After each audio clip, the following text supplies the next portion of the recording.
अस्सलाम वालेकुम। आप लोगों को मेरी आवाज आ रही है?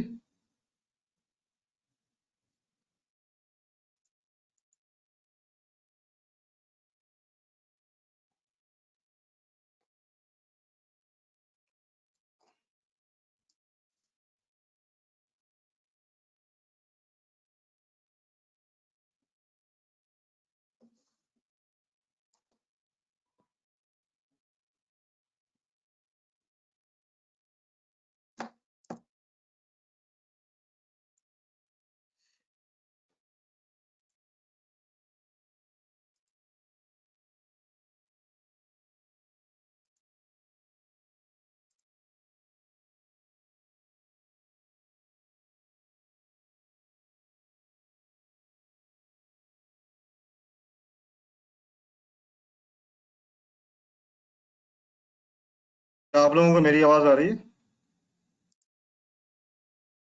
ओके, बहुत शुक्रिया।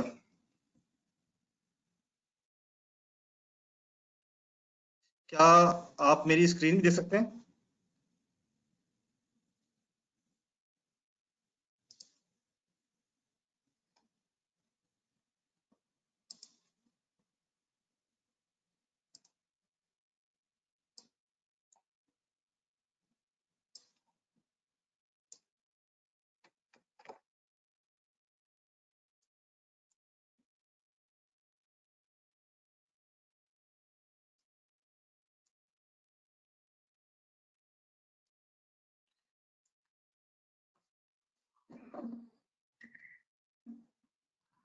अच्छा जी, टेक्नोलॉजिकल प्रॉब्लम्स की वजह से माजरत। हम अपनी अपनी बात शुरू करते हैं क्योंकि वक्त हमारा हो चुका है। बिस्मिल्लाहिर्रहमानिर्रहीम, रब्बि इश्रह ली सदरी व यस्सिर ली अमरी वहलुल उक़दतम मिन लिसानी यफ़क़हू क़ौली। सबसे पहले तो मैं अपना एक ब्रीफ इंट्रोडक्शन देता हूँ। मेरा नाम मोहम्मद उसामा आलम है और मैं और मेरे कुछ साथी हम मीनिंगफुल लाइफ के सीकर भी हैं और उसमें हेल्प आउट भी करते हैं। और रिसेंटली ये हुआ कि जो कि कोविड-19 की सिचुएशन हो गई है, इसकी वजह से जो है वो आप लोगों के इल्म में है कि स्कूल्स बंद हैं तकरीबन पूरी दुनिया में ही। और ऑनलाइन जो है वो बच्चों को पढ़ाया जा रहा है, स्पेशली छोटे बच्चों को भी ऑनलाइन ही पढ़ाया जा रहा है। इसमें KG1 KG2 क्लास के बच्चे भी शामिल हैं और उससे बड़े भी हैं। और 4 घंटे 5 घंटे बच्चे स्क्रीन के सामने बैठते हैं और मदर्स भी परेशान हैं, लर्निंग भी नहीं हो रही है, बच्चे भी परेशान हैं। तो इस हवाले से जो है हमारे बाद साथियों ने इस बात का इजहार किया कि होम स्कूलिंग के हवाले से मैं अपनी कुछ लर्निंग जो है कुछ अपनी अंडरस्टैंडिंग शेयर कर दूं। मेरे 3 बच्चे हैं, एक बेटी है 9 साल की, एक बेटा है 3.5 साल का और एक बेटा है 1.5 साल का। और ये सारे होम स्कूल हो रहे हैं। तो फिर जो हमने कहा कि ठीक है, हम कुछ अपनी अंडरस्टैंडिंग शेयर कर देते हैं एक वर्कशॉप की शक्ल में और फिर हम आगे जो है इसमें मजीद कोई बात कर लेंगे।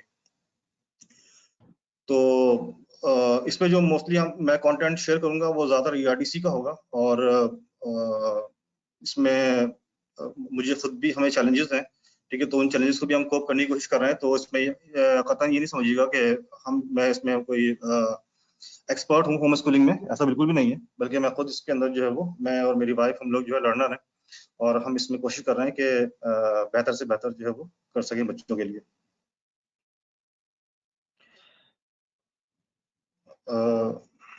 ठीक है जी, हम आगे चलते हैं। अब शुरू करते हैं अपनी बात को। और कोशिश तो मेरी ये थी, ख्वाहिश तो ये थी कि आप सबका भी इंट्रोडक्शन लिया जाए, लेकिन वक्त की कमी की वजह से ये मुमकिन नहीं हो पाएगा।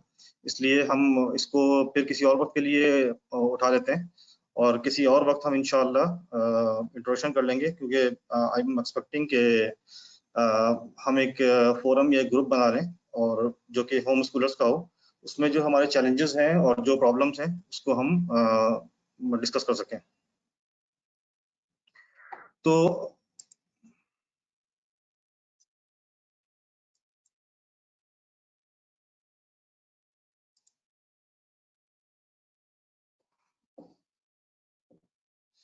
बेसिकली ये जो वर्कशॉप है ये उन लोगों के लिए है, जैसे कि हमने उसमें अपने फ्लायर में भी लिखा था कि जो जो नॉर्म्स तो क्वेश्चन कर सकें। ठीक है, तो किसी भी अंडरस्टैंडिंग के लिए किसी भी कोर्स, कोई हम आर्टिकल पढ़ें, कोई कोर्स करें, कोई ट्रेनिंग अटेंड करें, हम ये कहते हैं कि 3 काम अगर किए जाएं तो इंशाल्लाह हमारी जो लर्निंग होगी वो गारंटीड हो जाएगी, यानी कि वो लर्निंग जो है वो कंफर्म हो जाएगी। और वो चीज हम उसका रिटेंशन जो ज्यादा होगा। उसमें सबसे पहली चीज है वो है नोट टेकिंग, यानी हम नोट्स जो है वो लाजिम लें, और नोट्स का मुतबादिल जो है वो मोबाइल कैमरे से तस्वीर लेना नहीं होता, क्योंकि मोबाइल से जब हम तस्वीर ले लेते हैं या स्क्रीनशॉट ले लेते हैं तो उसमें जो ब्रेन की प्रोसेसिंग है वो शामिल नहीं है, तो उसकी रिटेंशन उस तरह से नहीं होती। लेकिन जब हम पेपर पे नोट्स देते हैं तो उसकी रिटेंशन जो है वो ऑफकोर्स काफी ज्यादा होती है, काफी बेहतर होती है। दूसरी चीज है शेयरिंग, यानी जो भी हमारी अंडरस्टैंडिंग हो उसको हम शेयर जरूर करें। जितना हम शेयर करेंगे उतना ज्यादा हमारी अंडरस्टैंडिंग और हमारी क्लैरिटी के अंदर इजाफा होता जाएगा। जैसा मैं खुद अभी अभी ये काम कर रहा हूँ कि मैं शेयरिंग कर रहा हूँ, तो इंशाल्लाह मुझे उम्मीद है कि इससे मुझे मजीद क्लैरिटी हासिल होगी। और तीसरा जो चीज है कि जो हमारी अंडरस्टैंडिंग है उसको हम अप्लाई जरूर करें, कुछ ना कुछ उसमें एप्लीकेशन में लेकर आए उसको। अदरवाइज जो हमारी वर्कशॉप होती है या ट्रेनिंग होती है जो हम अटेंड करते हैं वो एक हिस्ट्री बनकर रह जाती है कि हमने एक वर्कशॉप अटेंड की थी, और उससे ज्यादा जो है उसकी कोई सिग्निफिकेंस नहीं होती। तो अब मैं चाहूंगा कि आप लोग ये एक नियत कर लें कि जो भी आपकी अंडरस्टैंडिंग है वो आपने कितने लोगों से शेयर करनी है। ठीक है, वो एक भी हो सकते हैं, वो दो भी हो सकते हैं, वो 10 भी हो सकते हैं, वो 1000 भी हो सकते हैं। और उसको काइंडली क्वेश्चन बॉक्स के अंदर जो है वो नंबर लिख दीजिएगा कि आप लोग कितने लोगों से अपनी अंडरस्टैंडिंग को शेयर करना चाहेंगे।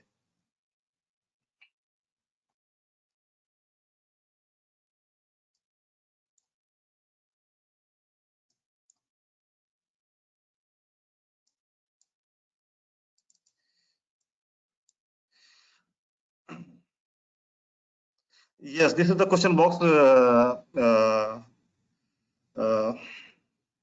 जी बिल्कुल, ये असीरा साहिबा, ये बिल्कुल क्वेश्चन बॉक्स है, आप यहीं पर मुझसे कम्युनिकेट कर सकती हैं। और अगर हमें मौका मिला तो हम जो है वो कुछ वॉइस भी ले लेंगे बाद में, लेकिन इस वक्त जो है आप यहीं पर कम्युनिकेट कर लें। तो मैं ही चाहूंगा कि कितने लोगों से शेयर करने की आपने नियत की है वो नंबर यहाँ पर लिख दें, वो 1 हो, वो 10 हो, वो 100 हो, जितने भी लोग हों।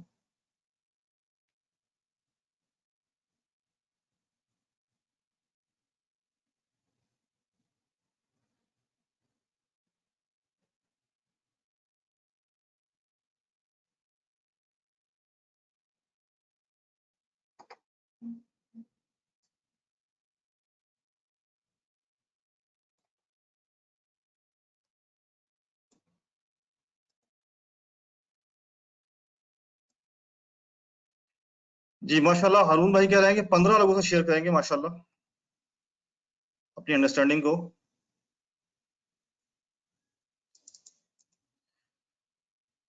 असीरा साहब कह रही है मैक्सिमम मिनिमम 10 पीपल, माशाल्लाह। And I own a social media community with more than 100,000 people, and inshallah I'll have my intention to share, mashallah, जबरदस्त। और इंशाल्लाह 10 लोगों से आप कल तक शेयर कर लेंगी। आइए सर, मोहम्मद मसूद उल हसन साहब, काशिफ कुरैशी साहब, कितने लोगों से शेयर करने की क्या का इरादा है आपका? एहसन आरिफ, देखिए इसकी जो जो टारगेटिंग होती है ना, टारगेटिंग का फायदा ये होता है कि जब हमारे जहन में ये नंबर आ गया ना कि इतने लोगों से हमने शेयर करना है, ठीक है, तो हमारा जो जो लर्निंग बिहेवियर है वो डिफरेंट हो जाएगा। इसलिए हम एक्सरसाइज को करते हैं ताकि हमारा लर्निंग पैटर्न चेंज हो जाए।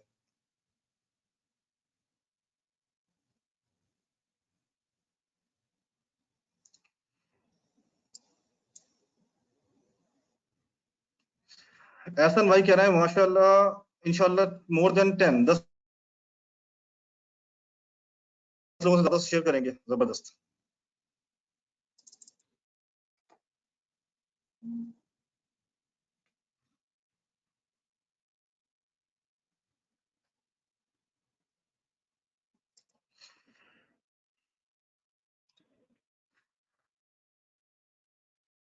काशिफ कुरैशी कह रहे हैं कि कम से कम 10 लोगों से शेयर करेंगे, माशाल्लाह।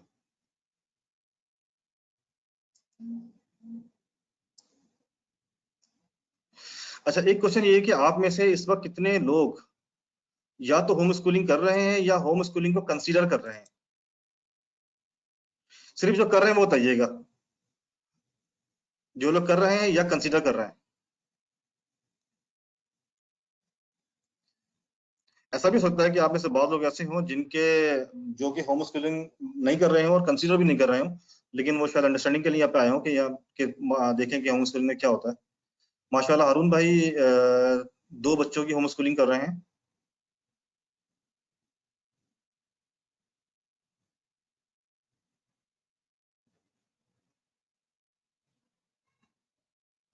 काशिफ साहब कंसीडर कर रहे हैं 2 बच्चों के लिए। जबरदस्त असीरा बाजी कह रही हैं कि I am not doing it neither considering it but in process of making a model for this to people to help people.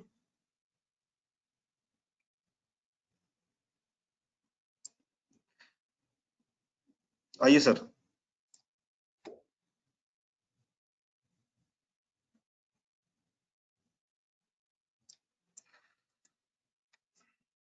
अच्छा, दूसरा क्वेश्चन ये है कि आप में से जो लोग होम स्कूलिंग कर रहे हैं या होम स्कूलिंग को कंसीडर कर रहे हैं, वो ऐसा क्यों कर रहे हैं?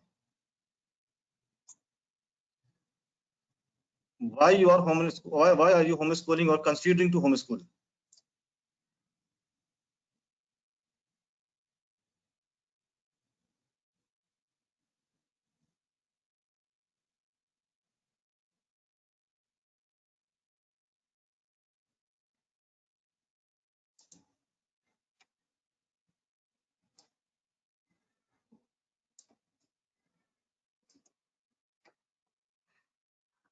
क्योंकि सिस्टम से सेटिस्फाइड नहीं। ओके, और बताइए। जो लोग कंसीडर कर रहे हैं वो भी बता सकते हैं कि वो ऐसा क्यों कंसीडर कर रहे हैं। फीस की वजह से कर रहे हैं, टाइमिंग की वजह से कर रहे हैं, सेटिस्फेक्शन नहीं है, कोर्स अच्छा नहीं है, मीनिंग नहीं है।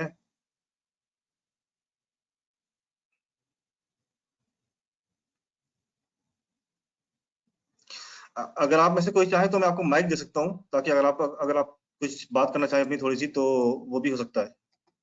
अगर आप लिखने में कंफर्टेबल नहीं है, तो कोई साथी अगर बात करना चाहें कि वो क्यों होम स्कूलिंग कर रहे हैं या करना चाहते हैं, काइंडली मुझे बताइएगा।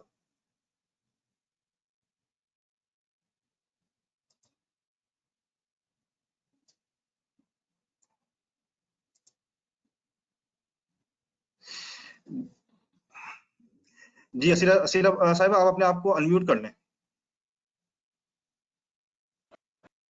अस्सलाम वालेकुम। हेलो। जी बताइए। अस्सलाम वालेकुम। Am I Audible?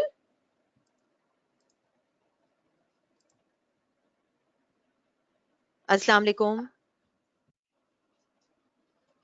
हेलो।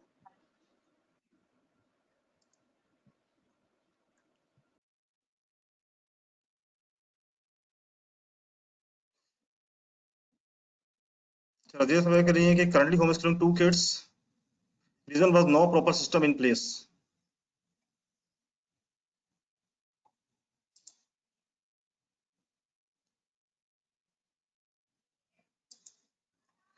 नहीं, आपकी आवाज मुझे नहीं आ रही है। आप अपने आप को अनम्यूट करें फिर कहिए दोबारा।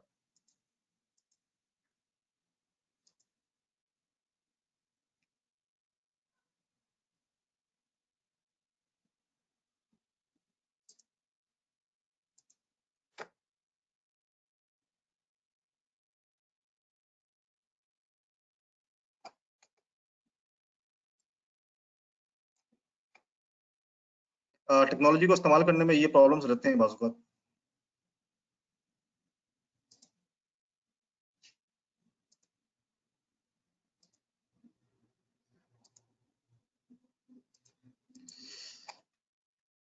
अच्छा, एक कॉन्सेप्ट है, इसको कहते हैं बैंडवैगन इफेक्ट। बैंडवैगन इफेक्ट ये होता है, the bandwagon effect refers to the tendency people have to adopt a certain behavior, style or attitude simply because everyone else is doing it। यानी बैंडवैगन इफेक्ट ये होता है कि हम कोई काम करें इसलिए कि सब लोग कर रहे हैं। यानी सब लोग मॉल में घूमते हैं तो मैं भी मॉल में घूमना शुरू कर दूं। अगर सब लोग बीसीएस कर रहे हैं तो मैं भी बीसीएस करना शुरू कर दूं। अगर अक्सर लोग जो है वो संडे के दिन जाके हलवा पूरी खाते हैं तो मैं भी खाना शुरू कर दूं। अगर बहुत सारे लोग आजकल अर्तगरल देख रहे हैं तो मैं भी वो देखना शुरू कर दूं। अगर हमारे इतराफ में तमाम लोग स्कूल जा रहे हैं तो मैं भी स्कूल जाना शुरू कर दूं। मैं इस वक्त ये बात नहीं कर रहा कि इसमें से कौन सी बातें करनी चाहिए या कौन सी बातें नहीं करनी चाहिए, लेकिन क्या उसका कोई अंडरलाइंग एविडेंस है? अगर किसी काम करने का एविडेंस मौजूद है तो वो काम ठीक है, ठीक है, फिर आप उसको कर लें। लेकिन अगर उस काम को करने का एविडेंस मौजूद नहीं है तो सिर्फ इस बुनियाद पर करना कि सारे लोग कर रहे हैं, हर्ड उस काम को कर रहा है, उसको कहते हैं बैंड वैगन इफेक्ट, कि हमारे पास किसी काम का अंडरलाइंग या इंटेलेक्चुअल एविडेंस मौजूद ही नहीं है और हम उस काम को कर रहे हैं इसलिए कि अक्सरियत हमारे अतराफ में ये काम कर रही है, ठीक है। तो अगर आप अक्सर लोगों से ये पूछें कि आपके बच्चे स्कूल क्यों जाते हैं, तो वो कहेंगे क्योंकि स्कूल तो जाना होता है, स्कूल तो क्योंकि सबके बच्चे जाते हैं तो हमारे बच्चे भी स्कूल जाते हैं। तो मैं इस वक्त ये बात नहीं कर रहा, अगर किसी के पास एविडेंस मौजूद है और रीजन मौजूद है इस बात का कि उसके बच्चे स्कूल जाएं तो दैट्स परफेक्टली ऑल राइट, इसमें तो कोई प्रॉब्लम नहीं है। लेकिन जो है वो इस बुनियाद पर कि अक्सर लोग किसी काम को करते हैं, उसके काम को करना दुरुस्त नहीं। हम ये समझते हैं कि किसी काम को करने या ना करने की वजह उसकी मीनिंगफुलनेस या मीनिंगलेसनेस होनी चाहिए। यानी हर काम के अंदर हम ये देखें कि उस काम के अंदर मीनिंग है या नहीं है। अगर मीनिंग है, ठीक है, तो रिगार्डलेस कि उसको अक्सरियत कर रही है या नहीं कर रही, आप उस काम को करें। और अगर किसी काम के अंदर मीनिंग नहीं है, वो मीनिंगलेस है, तो रिगार्डलेस कि अक्सर लोग उस काम को कर रहे हैं, वो काम आपको जो है वो नुकसान पहुंचा देगा। तो बैंड वैगन ये एक वैगन होती है, यानी जिसके अंदर हम बैठ जाते हैं क्योंकि एक वैगन कहीं जा रही होती है। और होता क्या है कि हम उस वैगन के अंदर बैठ के वहीं पहुंचते हैं जहां वो वैगन पहुंच जाती है। मिसाल के तौर पर आजकल जो है वो जंक फूड जो है बहुत ज्यादा कॉमन हो गया है, और ये सॉफ्ट ड्रिंक्स भी बड़ी बहुत कॉमन है, ठीक है। तो इस बैंड वैगन के अंदर हम भी बैठ जाते हैं, ठीक है। तो जब हम इस बैंड वैगन में बैठेंगे तो ये वैगन हमें कहाँ लेकर जाएगी? ये वैगन हमें किसी हमारी अनडिजायर्ड जगह ले जाएगी, यानी ये वैगन हमें किसी कार्डियक अरेस्ट या किसी जो है वो हॉस्पिटल के अंदर लेके जाएगी, ठीक है। क्योंकि जिस जिस गाड़ी में, जिस बस में हम सवार हुए हैं, उसकी मंजिल जहाँ है वो हमारी मंजिल भी वही हो जाएगी। तो ऐसा ही मामला स्कूल के साथ भी है। तो अगर हम अपने बच्चों की तालीम और तरबियत के अंदर ये देखेंगे कि अक्सर लोग किसी बस में सवार हुए हैं, उसके अंदर हम अपने बच्चों को सवार कर देंगे, तो हमारे बच्चों ने भी वहीं पहुंचना है जहां वो बस पहुंचेगी। तो अब हमें इंटेलेक्चुअली इस बात को देखना पड़ेगा कि वो बस कहाँ जा रही है या वो बैंड वैगन जो है वो किस तरफ मूव कर रही है, ठीक है। जो कंटेम्प्रेरी एजुकेशन सिस्टम है उसकी कुछ कुछ बात कर लेते हैं। हुआ ये कि दुनिया के अंदर शायद ऐसा इंडस्ट्रियल एज से पहले कभी ऐसा नहीं हुआ कि दुनिया की अक्सरियत जो है वो जॉब पर लग गई हो। लोग एंटरप्रेन्योर्स हुआ करते थे, ठीक है। लेकिन जब इंडस्ट्रियल दौर आया और इंडस्ट्रीज लगी और मजदूरों की जरूरत पड़ी, तो फिर जो है वो ऐसे लोग चाहिए थे जो कि इंडस्ट्रीज की जरूरत हो, जो कि इंडस्ट्रीज के अंदर जो है बहुत अच्छे तरीके से जो फिट हो जाए और इंडस्ट्रीज को जो फायदा पहुंचाए। तो इसके लिए जो है वो क्या किया गया कि एक सिस्टम इन प्लेस किया गया, सिस्टम लेके आया गया जिसके अंदर डिफरेंट लोग उस सिस्टम से गुजारे जाएं और एक जैसे लोग जो है बाहर निकले, ठीक है। अच्छा, मेरे क्वेश्चन है कि क्या आप ये समझते हैं कि पिकासो एक ही पेंटिंग को दोबारा बनाएगा, ठीक है? क्या सादकैन एक ही पेंटिंग को दोबारा जो है वो बनाएगा, ठीक है? ये जो दुनिया के थोड़े थोड़े छोटे जो मुसव्विर हैं, इनके बारे में हम ये कहते हैं कि ये अपनी तौहीन समझेंगे अगर ये एक ही चीज को दोबारा कॉपी कर दें, ठीक है। तो हम ये कैसे एक्सपेक्ट कर सकते हैं कि अल्लाह सुब्हानहू व तआला ने जो इंसान बनाए हैं ये सारे इंसान एक जैसे हैं? यानी कि हम ये बात तो जानते हैं कि सबके फिंगरप्रिंट अलग हैं। अच्छा, मैं क्योंकि बायोमेट्रिक टेक्नोलॉजी से मेरा ताल्लुक है, तो हमें पता लगता है कि इंसान के अंदर इतनी बायोमेट्रिक्स उसकी डिफरेंट हैं, यानी उसकी आंखें डिफरेंट हैं हर इंसान की दूसरे से, उसके कान डिफरेंट हैं, उसके फिंगरप्रिंट डिफरेंट है, उसका चेहरे का जो आइकन है वो डिफरेंट है, ठीक है। तो इसलिए उनके दिमाग भी डिफरेंट है, उनके जिस्म भी डिफरेंट है, वो दे आर क्रिएटिवली डिफरेंट, ठीक है। लेकिन जब वो एक सिस्टम से गुजरते हैं और एक ही जैसा कोर्स उनको पढ़ाया जाता है, एक ही जैसे एग्जाम उनसे लिए जाते हैं और आखिर में वो बिल्कुल इसी तरह से जैसे एक फैक्ट्री होती है, उस फैक्ट्री के अंदर रॉ मटेरियल आता है पहले, ठीक है। और वो रॉ मटेरियल वो जो रॉ मटेरियल है वो आप उस फैक्ट्री के अंदर इस कन्वेयर बेल्ट पे जाता है, ठीक है। वो साफ होता है, उसकी कटाई होती है, उसकी छटाई होती है, वो किसी प्रोसेस से गुजरता है और सारे का सारा मटेरियल एक ही प्रोसेस से गुजरता है। एक जैसी उसमें कटिंग होती है, एक जैसी जो है वो प्रोसेसिंग होती है, एक जैसी बॉयलिंग होती है, एक जैसी मेल्टिंग होती है। उसके बाद जो है वो फिर वो किसी और ग्रेड पे आगे जाते हैं, वहां पर उनकी जो है पैकिंग होती है और उसका क्वालिटी चेक होता है और उसके बाद एक अच्छी प्रोडक्ट जो है वो पैकेट में निकल के आती है जिसको मार्केट के अंदर सेल करने के लिए भेज दिया जाता है। इसी तरीके से ये बच्चे जो है स्कूल के अंदर एंटर होते हैं, ये ग्रेड 1 में जाते हैं, ग्रेड 2 में जाते हैं, ग्रेड 3 में जाते हैं, ये बिल्कुल कन्वेयर बेल्ट पे एक ही तरह के प्रोसेस से गुजरते हैं, और गुजरते गुजरते गुजरते ये ग्रेड 10 में, ग्रेड 12 में, फिर ये एक जैसे होकर बाहर निकल जाते हैं, और उसके बाद जो है वो यूनिवर्सिटी से बाहर निकलते हैं, और उसके बाद उनका क्वालिटी चेक होता है, और उसके बाद ये इंडस्ट्री के अंदर जो है वो आसानी से इनको भेजा जाता है ताकि ये वहां पर फिट हो जाए। इस तरीके से जो है वो इस सिस्टम को डिजाइन किया गया है ताकि इंडस्ट्री की जरूरत को पूरा किया जाए। लेकिन इस सिस्टम ने किया क्या कि इस सिस्टम ने जो क्रिएटिविटी थी इंसान की, उस क्रिएटिविटी को तकरीबन खत्म कर दिया।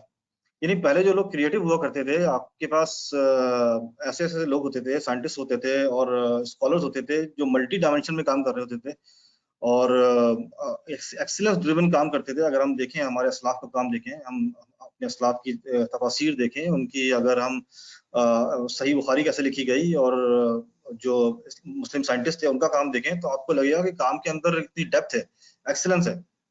और आज की बात अगर हम करें तो आज हमारे यहाँ जॉब करने वाले मीडियोकर एवरेज लोगों किस्म के लोग हम प्रोड्यूस करते हैं, जो कि सेल्फ सेंटर्ड होते हैं, और जॉब और सैलरी और पे चेक से आगे उनकी आमतौर पर जो सोच है वो नहीं जाती। तो ये एक प्रॉब्लम जो है वो हो रहा है, ये एक मसला आ गया है, और कुछ इस वजह से जो है वो कुछ लोगों ने क्वेश्चन किया कि ये सिस्टम जो है इसको देखना चाहिए, इसको एक्सप्लोर करना चाहिए कि सिस्टम के साथ, इस सिस्टम के अंदर हम इंसानों के साथ क्या कर रहे हैं। अच्छा, एक बात और ध्यान में होनी चाहिए कि तकरीबन अगर हम 50 साल पहले देखें अपने फादर्स की और फोर फादर्स की दौर को अगर देखें, या उससे पीछे दौर में जाएं, तो फ्यूचर को प्रिडिक्ट करना निस्बतन आसान होता था। हमें पता होता था कि आगे जो है वो क्या दौर है, किस तरह का दौर आने वाला है, तो आप उस तरह से लोगों को तैयार भी कर लेते थे। लेकिन इस वक्त प्रॉब्लम ये हो रहा है कि इस वक्त जो दौर है इसमें आप 10 साल 20 साल तो बहुत दूर की बात है, हम 1-2 साल के बाद, 5 साल के बाद के टाइम को हम प्रिडिक्ट नहीं कर सकते। टेक्नोलॉजी इतनी तेजी के साथ चेंज हो रही है, इतनी तेजी के साथ जो एग्जिस्टिंग प्रोफेशन है वो गायब हो रहे हैं। आपके इल्म में है कि टाइपिस्ट चला गया है, शॉर्ट हैंड वाला चला गया है, और डाकिया जो है वो खत्म हो चुका है, पोस्ट ऑफिस खत्म होने को है, और बहुत सारे जो ऐसे और बहुत सारे जो प्रोफेशन है वो खत्म हो रहे हैं। ठीक है, टेक्नोलॉजी जो है वो बहुत तेजी के साथ आर्टिफिशियल इंटेलिजेंस और रोबोट्स और जो है वो आगे बढ़ रही है, कि अगला दौर जो है वो है नॉलेज वर्कर्स का दौर। वो दौर जो है अब इन लोगों का नहीं है। ठीक है, तो इस तरह के जब आपके पास एक ऐसा दौर आ रहा है जिस दौर के अंदर फ्यूचर को प्रिडिक्ट करना ही तकरीबन नामुमकिन हो रहा है, आप अंदाजा नहीं लगा पा रहे हैं कि किस तरह का स्किल सेट हमें 5 साल के बाद, 10 साल के बाद, या 20 साल के बाद जब हमारे बच्चे बड़े होंगे, हमें किस तरह का स्किल सेट चाहिए होगा। तो हमें इस तरह के सिचुएशन में अगर हम करंट सिस्टम के अंदर से अगर अपने बच्चों को गुजार देंगे, तो ये जो क्रिएटिविटी को खत्म कर देता है, तो ये प्रॉब्लम ये होगा कि ये फिर जो है क्रिएटिवली काम नहीं कर पाएंगे। ठीक है, क्योंकि हमें ऐसे लोग चाहिए, हमें ऐसे बच्चे चाहिए, ऐसे लोग चाहिए जो कि क्रिएटिव हों, जो कि कोप कर सकें डाइवर्सिफाइड कंडीशंस को, एडवर्स सिचुएशंस को जो मीट कर सकें। हमें ऐसे लोग चाहिए। ठीक है, हमें ऐसे लोग नहीं चाहिए जो कि स्पेसिफिक स्किल सेट लेकर आए और जो है वो जॉब ओरिएंटेड काम करें। तो इसलिए जो है वो इस सिस्टम को जो क्वेश्चन करने की जरूरत है। और वैसे भी अब ये जो सरमायादाराना निजाम है, जो कैपिटलिस्ट सिस्टम है, ये अब दम तोड़ रहा है आहिस्ता आहिस्ता। आप लोगों की नॉलेज में होगा कि अब जो नॉलेज वर्कर का दौर आ रहा है। अब या तो जो फ्यूचर है या तो उन लोगों का होगा जो नॉलेज वर्कर हैं, या फिर बिल्कुल जो बेस लेबर से उनका काम होगा। ठीक है, दरमियान के प्रोफेशन तकरीबन खत्म होते चले जा रहे हैं। ये इकबाल मरहूम ने कहा था तकरीबन 100 साल पहले, गया दौर सरमायादारी गया, तमाशा दिखा के मदारी गया। तो ये बिल्कुल सही बात है, और ऐसा ही जो है वो हो रहा है कि ये तमाशा खत्म हो रहा है, और अब जो है वो नॉलेज वर्कर्स का और नॉलेज एज के अंदर हम एंटर हो रहे हैं। तो हमें नॉलेज एज के हिसाब से स्किल सेट जो है वो देखना चाहिए अपने बच्चों को, क्या स्किल सेट देना है। पहले हम कहते थे कि ठीक है उनको इंजीनियरिंग करा देंगे, फिजिक्स करा देंगे, केमिस्ट्री करा देंगे, अगले दौर के लिए इनको इंजीनियर बना देंगे या डॉक्टर बना देंगे। अब जो स्किल सेट चाहिए वो डिफरेंट है। अब बात ये है कि उनको क्रिएटिव बनाएंगे, उनको capable to cope the adversity, ये इसके अंदर स्किल्स होनी चाहिए, अदर देन जो टेक्निकल स्किल्स हैं उसके अलावा। तो अब ये प्रॉब्लम ये हो रहा है कि जो स्कूल के सिस्टम से बच्चे बाहर निकल रहे हैं, आमतौर पर ये जो बच्चे हैं इनके अंदर एग्जाम स्किल्स हैं, सब्जेक्ट स्किल्स हैं, लेकिन लाइफ स्किल्स और क्रिएटिविटी आमतौर पर जो है वो नहीं देखी जा रही।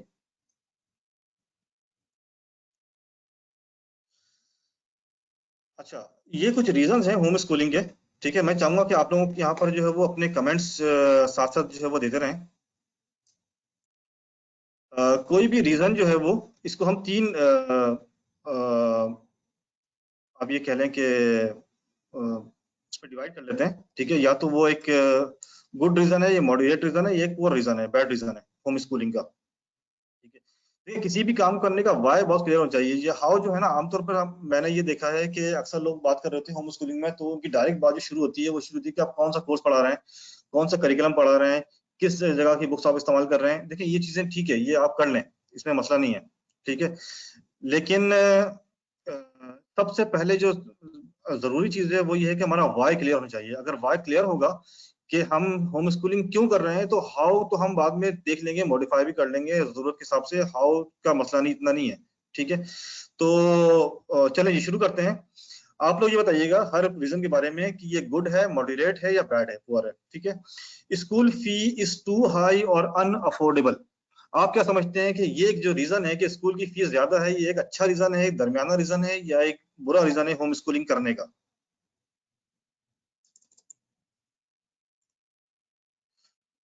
Moderate, okay.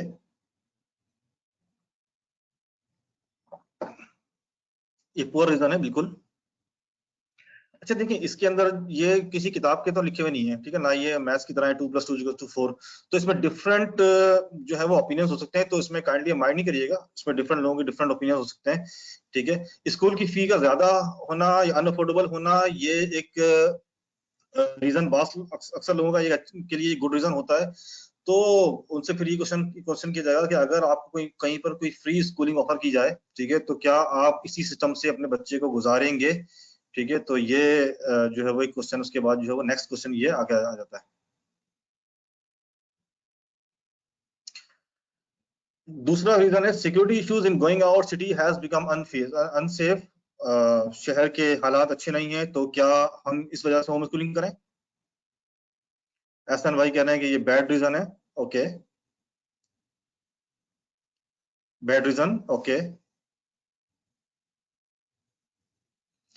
ठीक है जी, जाहिर सी बात है कुछ लोग ऐसी जगहों पर रहते हैं जहाँ पर सिक्योरिटी के इश्यूज नहीं है, लेकिन वहां पर भी प्रॉब्लम, अगर आप कंटेम्प्रेरी स्कूलिंग सिस्टम से बच्चे गुजारेंगे तो वो मसले रहेंगे जो कि हैं। Number 3, to facilitate worthwhile learning. Worthwhile learning को फैसिलिटेट करने के लिए मैं होम स्कूलिंग करना चाहता हूँ, ये कैसा रीजन है? अच्छा रीजन है, good reason. Not getting admission in the desired school.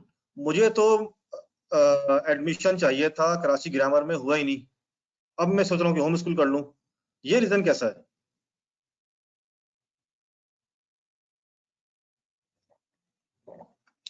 It's a bad reason.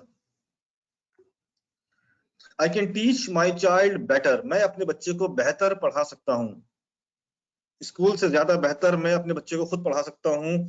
ये रीजन कैसा है? ये एक गुड रीजन है, ओके, गुड रीजन है। अच्छा, इसमें देखिए डिफरेंट ओपिनियन हो सकते हैं। आमतौर पर देखा ये गया है कि स्कूल की एबिलिटी जो है किसी अच्छे से अच्छे टीचर को हायर करने की वो ज्यादा होती है आमतौर पर।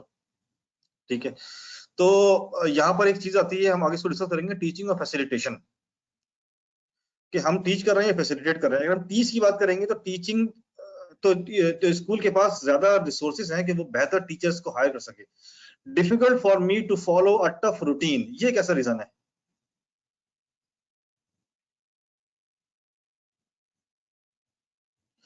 It's a bad reason, it's a bad reason. To maximise family time and parents role in child's education.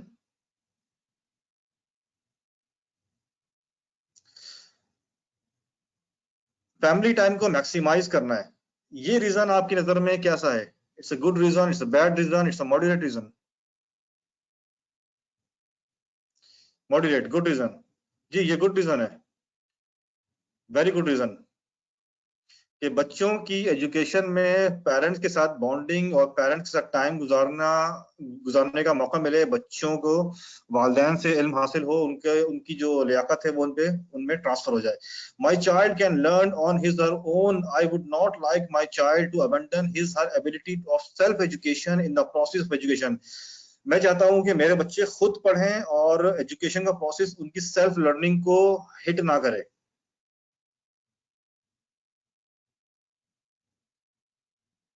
Very good, good reason.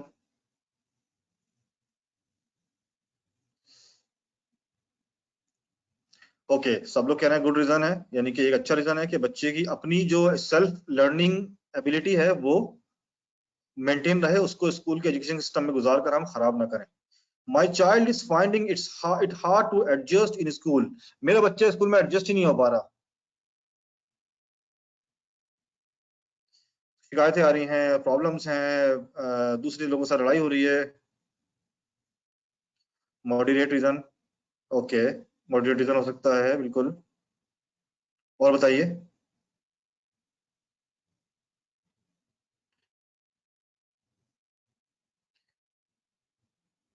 और बताइए, मॉडरेट। बैड रीजन असीला साहबा कह रही हैं।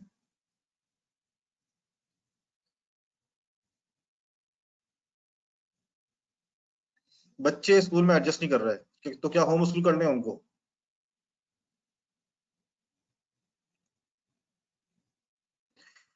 My child, to fulfill the developmental needs and nurture the whole child. हम ये चाह रहे हैं कि बच्चा होलिस्टिकली डेवलप हो, पूरा का पूरा बच्चा डेवलप हो, उसके कुछ जो करेक्टरिस्टिक्स है वो डेवलप ना हो। Excellent reason, very good, good reason. Okay, सब लोग इससे अग्री कर रहे हैं, very good reason. I can hire better tutors than most of the schools. मेरे पास रिसोर्सेज ज्यादा हैं, मैं बेहतर ट्यूटर हायर कर सकता हूं बच्चों के लिए। तो क्या मैं होम स्कूल कर लूं बच्चों को? It's a bad reason. Arun भाई कह रहे हैं, असीला बाजी कह रही है it's a bad reason.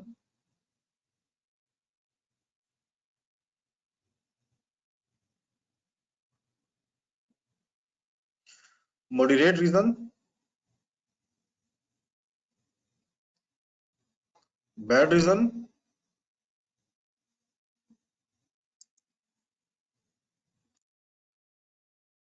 School reduces family role in child education. मेरा बच्चा स्कूल में जाता है तो हमारा फैमिली रोल खत्म हो जाता है। बच्चा सुबह 6 बजे से लेके 7 बजे से लेके दोपहर के 2 बजे तक स्कूल में होता है, उसके बाद वो वापस आता है, थका हुआ होता है, खाना खाता है, सो जाता है, शाम में उठता है, ट्यूटर के हवाले कर देता हूँ, कारी साहब आ जाते हैं और रात को फिर वो टीवी देखता है, उसके बाद जो है वो सोने का टाइम हो जाता है। तो हम ये कह रहे हैं कि बच्चों का क्योंकि फैमिली रोल खत्म हो गया है, इसलिए हम चाहते हैं बच्चों को होम स्कूल करें। ये कैसा रीजन आपके ख्याल में? मॉडरेट रीजन है, गुड रीजन है, ओके। और आइए,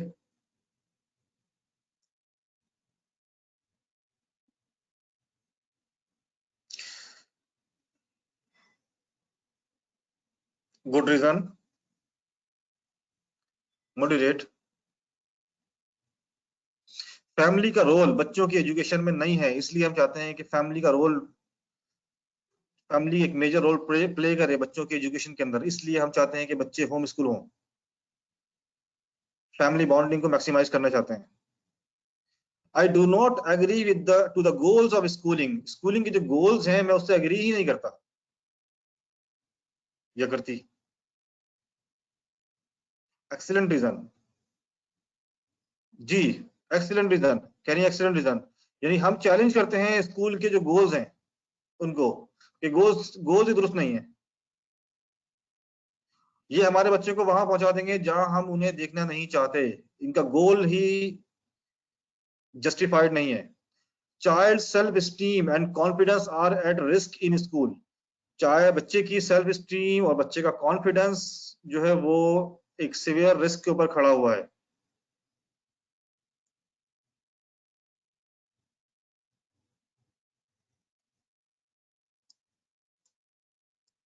गुड रीजन, गुड।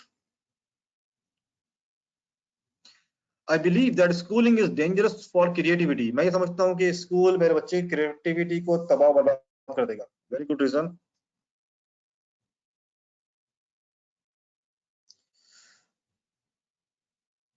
और बताइए गुड रीजन।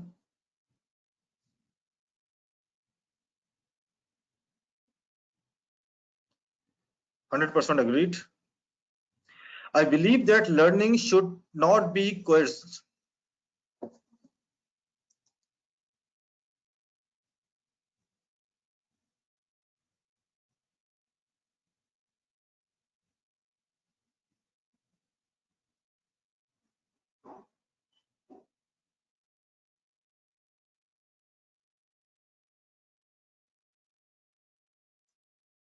जी बताइए।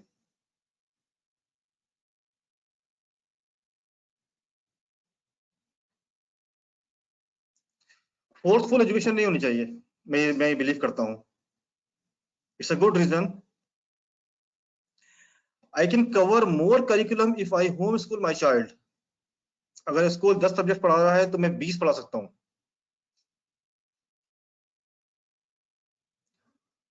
कह रहे हैं it's a bad reason. Okay, it's a bad reason. It's a okay. Actually we can cover purposeful curriculum. जी पर्पसफुल हो सकता है, बिल्कुल सही है, लेकिन मोर की हम यहाँ बात कर रहे हैं कि वो हम ये कह रहे हैं कि हम ज्यादा बढ़ा देंगे। ठीक है, तो हम ये कह रहे हैं कि ज्यादा या कम का मसला नहीं है, मसला ये है कि वो मीनिंगफुल करिकुलम अगर हो तो हम पढ़ाएंगे बिल्कुल। यस, मोर और less does not matter. School is not conducive for character building and तरबिया। हम ये कह रहे हैं कि स्कूल बच्चों की तरबियत में और कैरेक्टर बिल्डिंग में जो है वो एक अच्छा रोल प्ले नहीं कर रहा।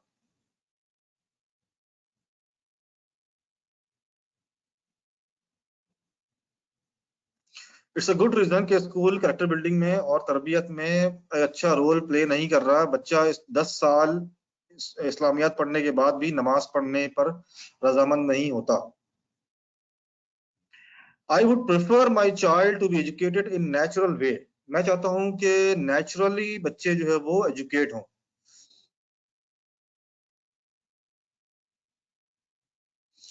बच्चे नेचुरली एजुकेट हों, उनके पास अच्छा असीला बाजी कह रही है schools are actually working on character development but not what is required. Okay, school character development में काम कर रहे हैं लेकिन उस पर नहीं कि जो जिसकी हमें जरूरत है। ओके, अच्छा ये बताइएगा कि मैं ये चाहता हूँ कि मेरे बच्चे नेचुरली डेवलप हों, नेचुरली एजुकेट हों। यानी उन्हें अगर टोमेटो के बारे में पढ़ना हो तो वो टोमेटो को ग्रो कर सके, ना कि सिर्फ वो किताबों में या प्लास्टिक के टोमेटो घर से स्कूल से लेकर आए। Very good idea.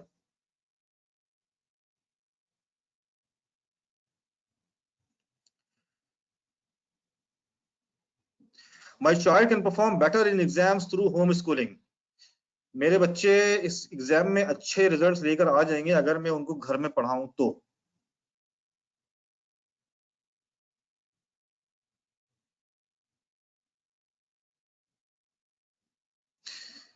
जी बताइए, क्या मेरे मेरे बच्चे एग्जाम में अच्छे रिजल्ट नहीं आएंगे अगर मैं उनको होम स्कूल करूं तो क्या ये एक अच्छा रीजन है या एक बुरा रीजन है या एक मॉडरेट रीजन है? My home schooling will let them get good grades in the exam. Bad. Marks के लिए तो होम स्कूल है ही नहीं। Bad, exams are the worst thing. जी बिल्कुल, एग्जाम की मिसाल ऐसी है जैसे फर्ज करें कि हमारे मोहल्ले में एक मस्जिद है और उस मस्जिद तक जाने के लिए हमें जो है वो रास्ते में गंदी गली आती है, उसमें जो है वो काफी गार्बेज पड़ा हुआ है। तो हमें एक अच्छे काम के लिए जानना होता है कि हमें उससे गुजरना पड़ता है। बिल्कुल इसी तरीके से जो है वो एग्जाम की मिसाल भी ऐसे ही है कि आपके कुछ एम्स होते हैं, कुछ विजन होता है, उसके लिए बाज़ औक़ात आपको इस एग्जाम की गंदी गली से गुजरना पड़ जाता है। एनी हाउ, तो हम इस पर अग्री कर रहे हैं कि ये एक बैड रीजन है होम स्कूलिंग का कि हम बच्चा मुझसे पढ़कर एग्जाम में अच्छे रिजल्ट्स लेकर आ जाएगा। माई child is not performing well in school, he is retained in the same grade. Fail हो गया वो, तो क्या निकाल के होम स्कूल कर दूं? बच्चा एग्जाम में फेल हो गया है और परफॉर्मेंस उसकी अच्छी नहीं है। अच्छा, असली साहब कह रही है कि it's a good reason. Okay, और बताइए।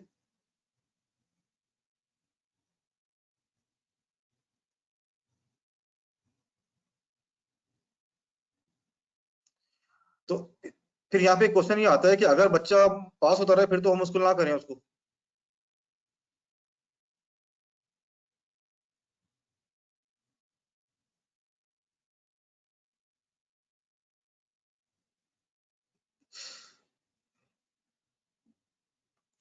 I want to raise self-aware, self-disciplined, and self-accountable individuals. अच्छा, वो कह रहे हैं उसकी इमोशनल हेल्थ के लिए हेल्पफुल होगा।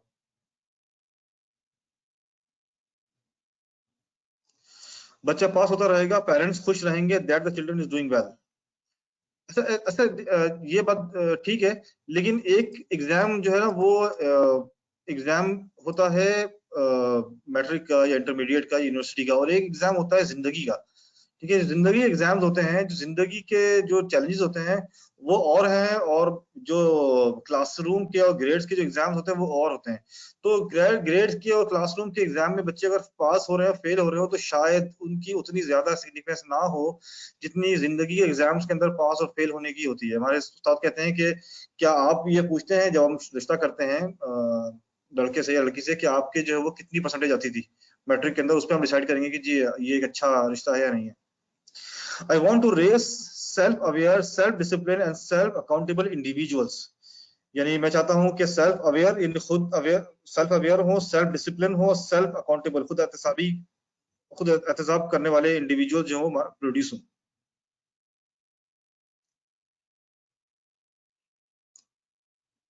Good reason.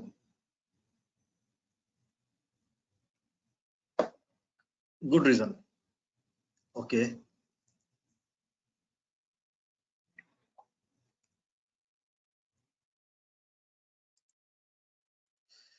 My child is far ahead of his class.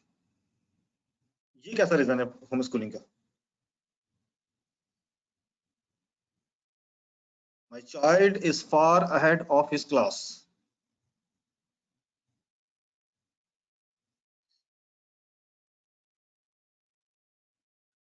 Good reason. अच्छा, ये जरूरी नहीं है कि इनमें से कोई एक रीजन जो है वो मिलके आप वो सिर्फ आप उसको लें बेस, और वही एक ही रीजन हो होम स्कूलिंग करने का। जो लोग कर रहे हैं या करना चाहते हैं वो इनका कॉम्बिनेशन भी हो सकता है। कुछ रीजन मॉडरेट होंगे, कुछ गुड रीजन होंगे, उनसे मिलाकर आप कोई फैसला जो है करेंगे। बच्चे तो सब ही तेज होते हैं। बिल्कुल। I want my child to remain stress free and enjoy life. मैं चाहता हूं कि बच्चे स्ट्रेस फ्री हों और अपनी जिंदगी को एंजॉय कर सकें। It's a good reason. Abdul Rafi कहते हैं एक्सीलेंट, गुड रीजन। जी, आज के बच्चों के पास तो जो है वो तितलियों के पीछे भागने का और फूलों को देखने का और घास पे लेटने का टाइम ही नहीं है। They are all stressed with the load of the syllabus and the curriculum and exams.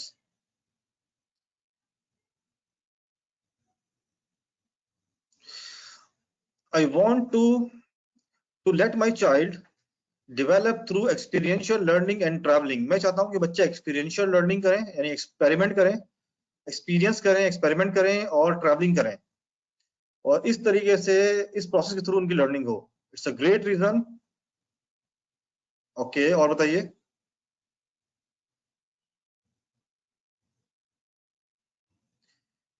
It's a good reason, it's a good reason कि बच्चे एक्सपेरिमेंट्स करें और ट्रैवलिंग करें।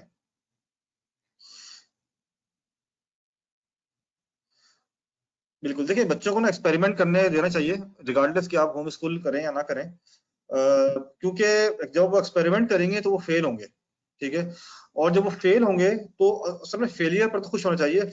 फेलियर जो है ना वो असल में फेलियर को कोप करने की टेंडेंसी सिखाता है। ठीक है, आज जो बच्चे एक्सपेरिमेंट करेंगे उसमें नुकसान उतना नहीं है, बहुत छोटे छोटे नुकसान है, लेकिन जब वो फेल होंगे उसमें, ठीक है, तो वो फिर how to cope the failure, how to cover the failure, वो सीखेंगे उसको। ठीक है, तो एक्सपीरियंशियल लर्निंग में यही होता है कि आप एक्सपेरिमेंट करें, एक्सपीरियंस करें चीजों को और देखें, और ट्रैवलिंग करें। ट्रैवलिंग इटसेल्फ एक बहुत जबरदस्त लर्निंग एक्सपीरियंस है। I want to offer individualized education program to my child. मैं चाहता हूं कि बच्चे के लिए एक इंडिविजुअलाइज्ड प्रोग्राम हो, यानी उसके हिसाब से बनाया गया हो, एक ही प्रोग्राम जो है वो हर बच्चे को ना दिया जाए। ये कैसा रीजन है? It's a good reason, it's a good reason, it's a good reason. बिल्कुल, बच्चे के इंटरेस्ट के हिसाब से और उसकी स्ट्रेंथ के हिसाब से जो है वो हम कोई प्रोग्राम डिजाइन कर सकते हैं, बच्चे के साथ मिलकर भी कर सकते हैं, जो बच्चा जिसके थ्रू गुजरे और उसकी वहां से एजुकेशन और लर्निंग हो। I can provide richer and better variety of experiences for learning my child. यानी हम वैरायटी ऑफ एक्सपीरियंस प्रोवाइड कर सकते हैं बच्चे को। स्कूल के पास अगर कुछ एक्सपीरियंसेस हैं तो वो स्पेसिफिक हैं, ठीक है। जो फील्ड ट्रिप है वो 6 महीने में एक फील्ड ट्रिप होता है या 3 महीने में एक फील्ड ट्रिप होता है, और इस तरह की चीज होती है, लेकिन मैं वैरायटी दे सकता हूँ। तो ये कैसे रीजन है? मोटिवेट रीजन है। अरुण भाई कह रहे हैं, और बताइए। I can provide variety of experiences. Is it a good reason or a moderate or a bad reason? It's a good reason, 27. Okay, it's a good reason.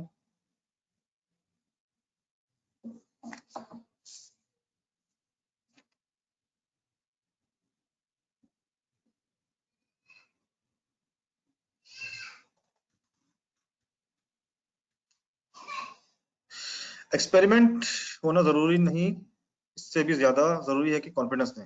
Okay,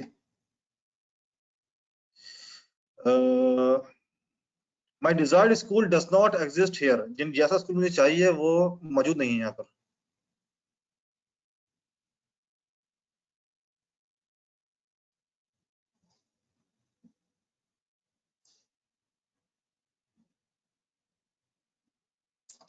moderate, moderate,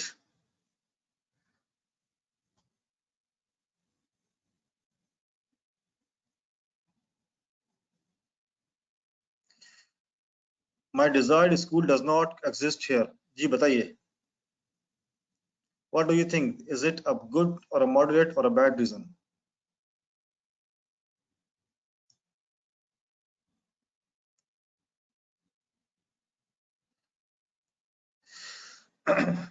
I do not want my child to trade off the love of learning for the acquisition of certain skills.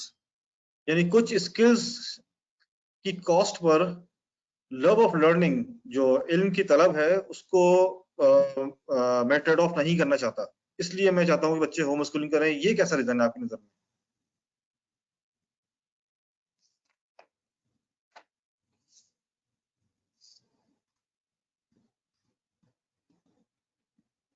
It's an excellent reason. It's a good reason.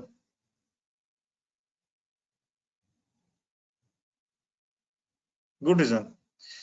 अच्छा देखिए, ये जो reason हमने यहाँ पर देखे हैं, इसकी वजह ये है इनको इस एक्सरसाइज को करने की, ताकि हमारे जहन में वाई की क्लैरिटी हो। ठीक है, सबसे पहले अपना हमारा वाई क्लियर हो। ठीक है, जब हमारा वाई क्लियर हो जाएगा तो फिर हमने व्हाट और हाउ, हाउ का इतना प्रॉब्लम नहीं है, आपके पास टेंस ऑफ ऑप्शंस मौजूद हैं। अभी हम देखेंगे आगे हमारी इस वर्कशॉप में, हम देखते हैं कि आज हो सके वरना हम कल उनको देखेंगे।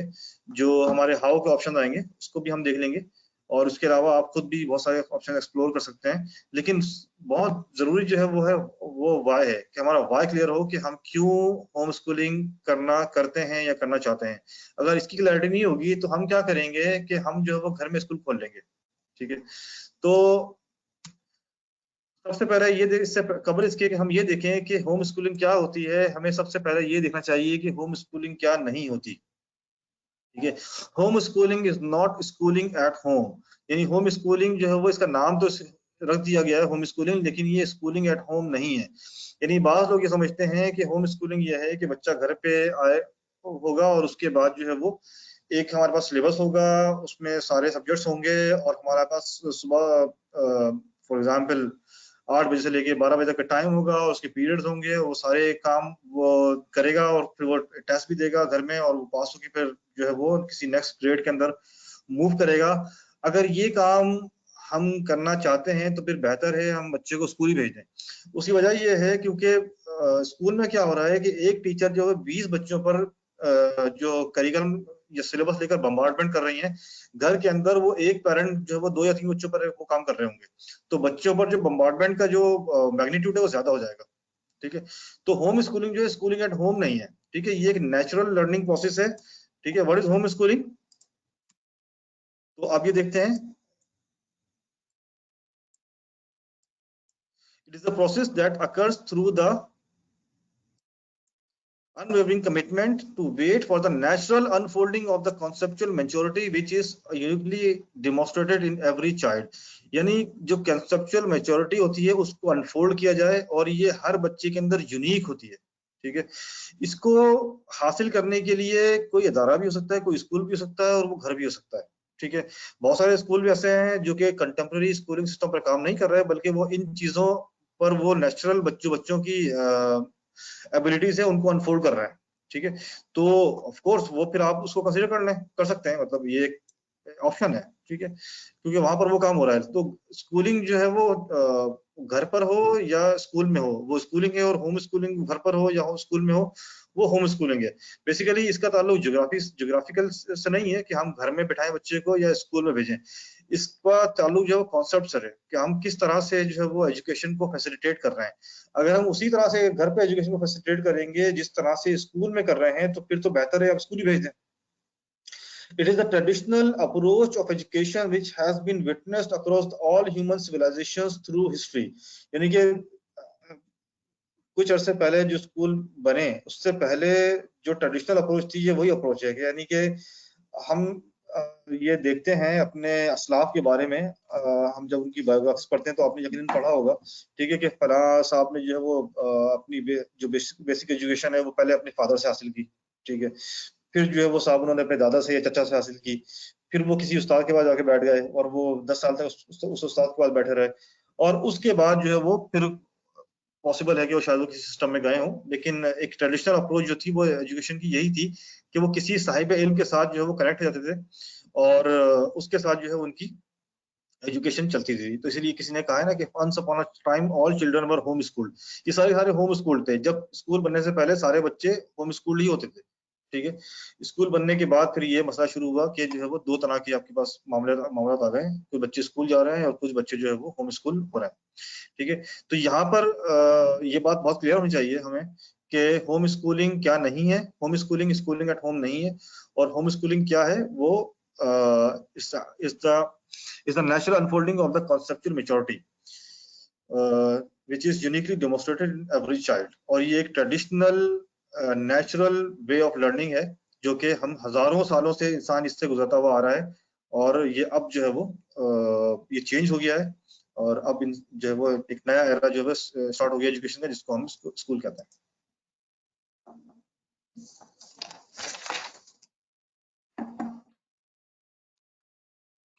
अच्छा, यहाँ पर कुछ बातें और हम करते चलें। जब हम होम स्कूलिंग के रीजंस पर बात करें और उसके बाद हम ये देख रहे हैं कि होम स्कूलिंग क्या नहीं है और होम स्कूलिंग क्या है, तो जब हमें क्लैरिटी हासिल हो जाए तो हम ये ना समझें कि हमारे जो स्पाउस है उनको भी क्लैरिटी हासिल हो गई है, या हमारे जो और जो स्टेक होल्डर्स हैं उनको भी वो क्लैरिटी हासिल हो गई है, या बच्चों को भी क्लैरिटी हासिल हो गई है। ठीक है, देखिए रिलेशनशिप की कॉस्ट के ऊपर जो काम भी किया जाएगा वो डैमेज प्रोड्यूस करेगा। ठीक है, तो इसलिए अगर आपको होम स्कूलिंग के बारे में क्लैरिटी है, ठीक है, और आपके स्पाउस को नहीं है, तो आप अभी ये काम ना करें बिल्कुल भी। ठीक है, आप जो है वो क्लैरिटी प्रोड्यूस करने कन्वर्सेशन करें और क्लैरिटी लाने की कोशिश करें, और उसके बाद जब जो है वो खुद इंटेलेक्चुअली वो अग्री कर रहे हैं कि हाँ ये तरीका सही है, उसके बाद ही हम जो है वो किसी मामले पर आगे बढ़े। तो ये जो फैसला है एक तरफा नहीं होना चाहिए कि भाई मैं ही कहूँ कि भाई मेरे बच्चे हैं और I am the father and I am convinced that I should home school and now from next month the children will not go to the school, और वाइफ एग्री नहीं कर रही क्योंकि आप जिस इंटेलेक्चुअल प्रोसेस से गुजरे हैं उससे वाइफ नहीं गुजरी, तो ये इस तरह का काम जो है वो डेफिनेटली बहुत ज्यादा डैमेज प्रोड्यूस कर देगा। तो काइंडली ये बिल्कुल भी ना करें। ठीक है, और आप इसलिए हमने जो बात की थी शेयरिंग की और एप्लीकेशन की, वो इसलिए है कि आप शेयरिंग करना शुरू कर दें जो भी आपकी अंडरस्टैंडिंग है, जो भी आपकी लर्निंग है, और शेयरिंग करने के बाद इसमें आपको 1 महीना लगे, 6 महीने लगे, या 6 साल भी लग जाए। ठीक है, लेकिन जो है वो जब अग्री करें तमाम स्टेक होल्डर, उसके बाद ही इस तरह का स्टेप जो है वो लिया जाए। आपके इल्म में होगा, मैं यहाँ पे नंबर असल में नहीं लिख रहा क्योंकि डिफरेंट सोर्सेज में मैंने रिसर्च की, डिफरेंट नंबर्स आ रहे हैं दुनिया में। कितने लोग इस वक्त जो है वो अपने बच्चों को होम स्कूल कर रहे हैं, कितनी फैमिलीज होम स्कूल कर रही हैं, ये मिलियंस के अंदर है। ठीक है, और स्पेशली यूएस यूएस यूएस और यूरोप में तो ये बहुत ज्यादा है। ठीक है, और पाकिस्तान के अंदर भी ये बहुत ज्यादा इस वक्त जो है वो ग्रो कर रहा है होम स्कूलिंग, और लोगों को समझ में आ रही है बात कि स्कूलिंग के नाम पर हमारे साथ बहुत बड़ा खेल खेल दिया जा चुका है। तो लोग अब इससे निकलने की कोशिश कर रहे हैं, ऑल्दो इस वक्त भी जो है वो जो बड़ा हर्ड है वो स्कूलिंग की तरफ ही मौजूद है। ठीक है, तो ऐसा नहीं है कि हम इसके अंदर अकेले हैं, इसमें एक बहुत बड़ा सर्कल, बहुत बड़ा ग्रुप लोगों का जो है वो ऑलरेडी इस पर कन्विंस्ड है और वो ये काम कर रहा है। तो आप में से हमारे पास जो लोग हैं असल में यहाँ पर इस ग्रुप के अंदर, कुछ लोग ऐसे हैं जो पाकिस्तान से हैं और कुछ लोग ऐसे हैं जो कतर से हैं। तो मैं कुछ शेयर कर दूं यहाँ पर कि पाकिस्तान में तो कोई प्रॉब्लम नहीं है, आप होम स्कूल करें बच्चों की। अच्छा, एक क्वेश्चन आया, डोंट यू थिंक,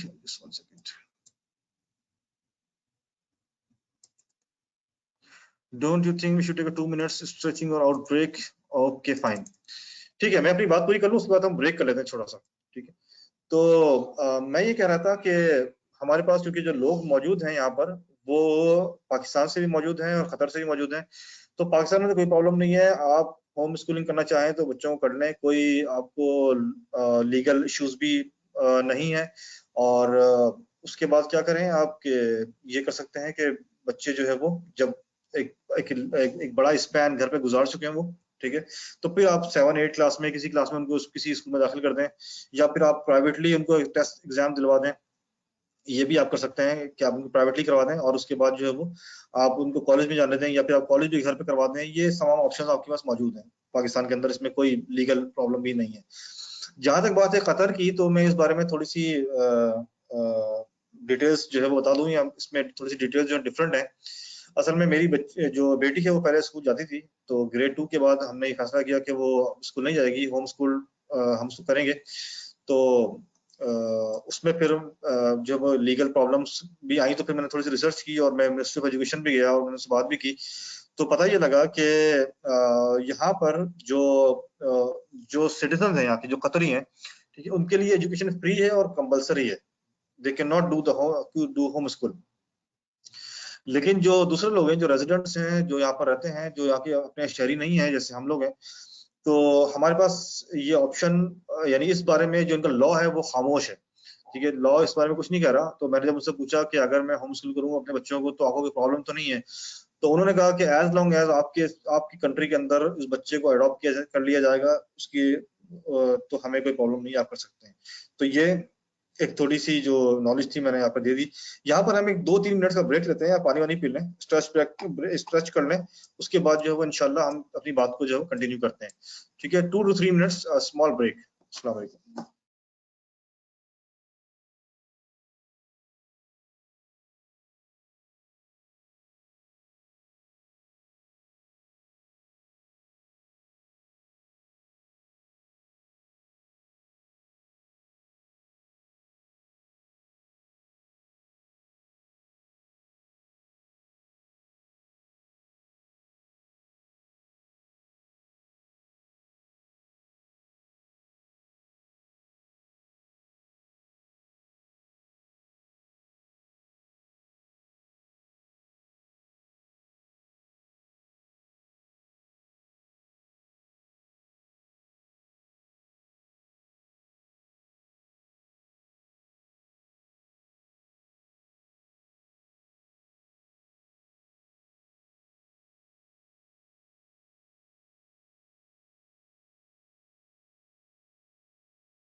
अस्सलाम वालेकुम। ये शुरू करते हैं।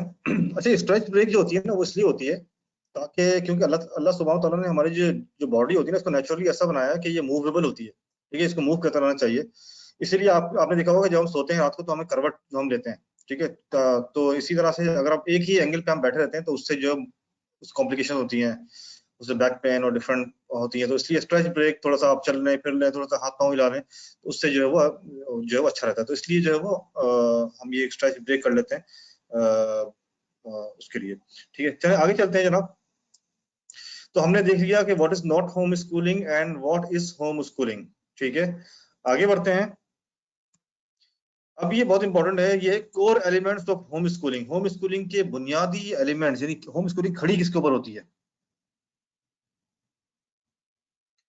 होम स्कूलिंग किस कॉन्सेप्ट पे खड़ी होती है? इसमें सबसे पहला है स्टे कनेक्टेड विद नेचर, यानी नेचर के साथ जो है वो कनेक्शन बहुत जरूरी है होम स्कूलिंग के अंदर।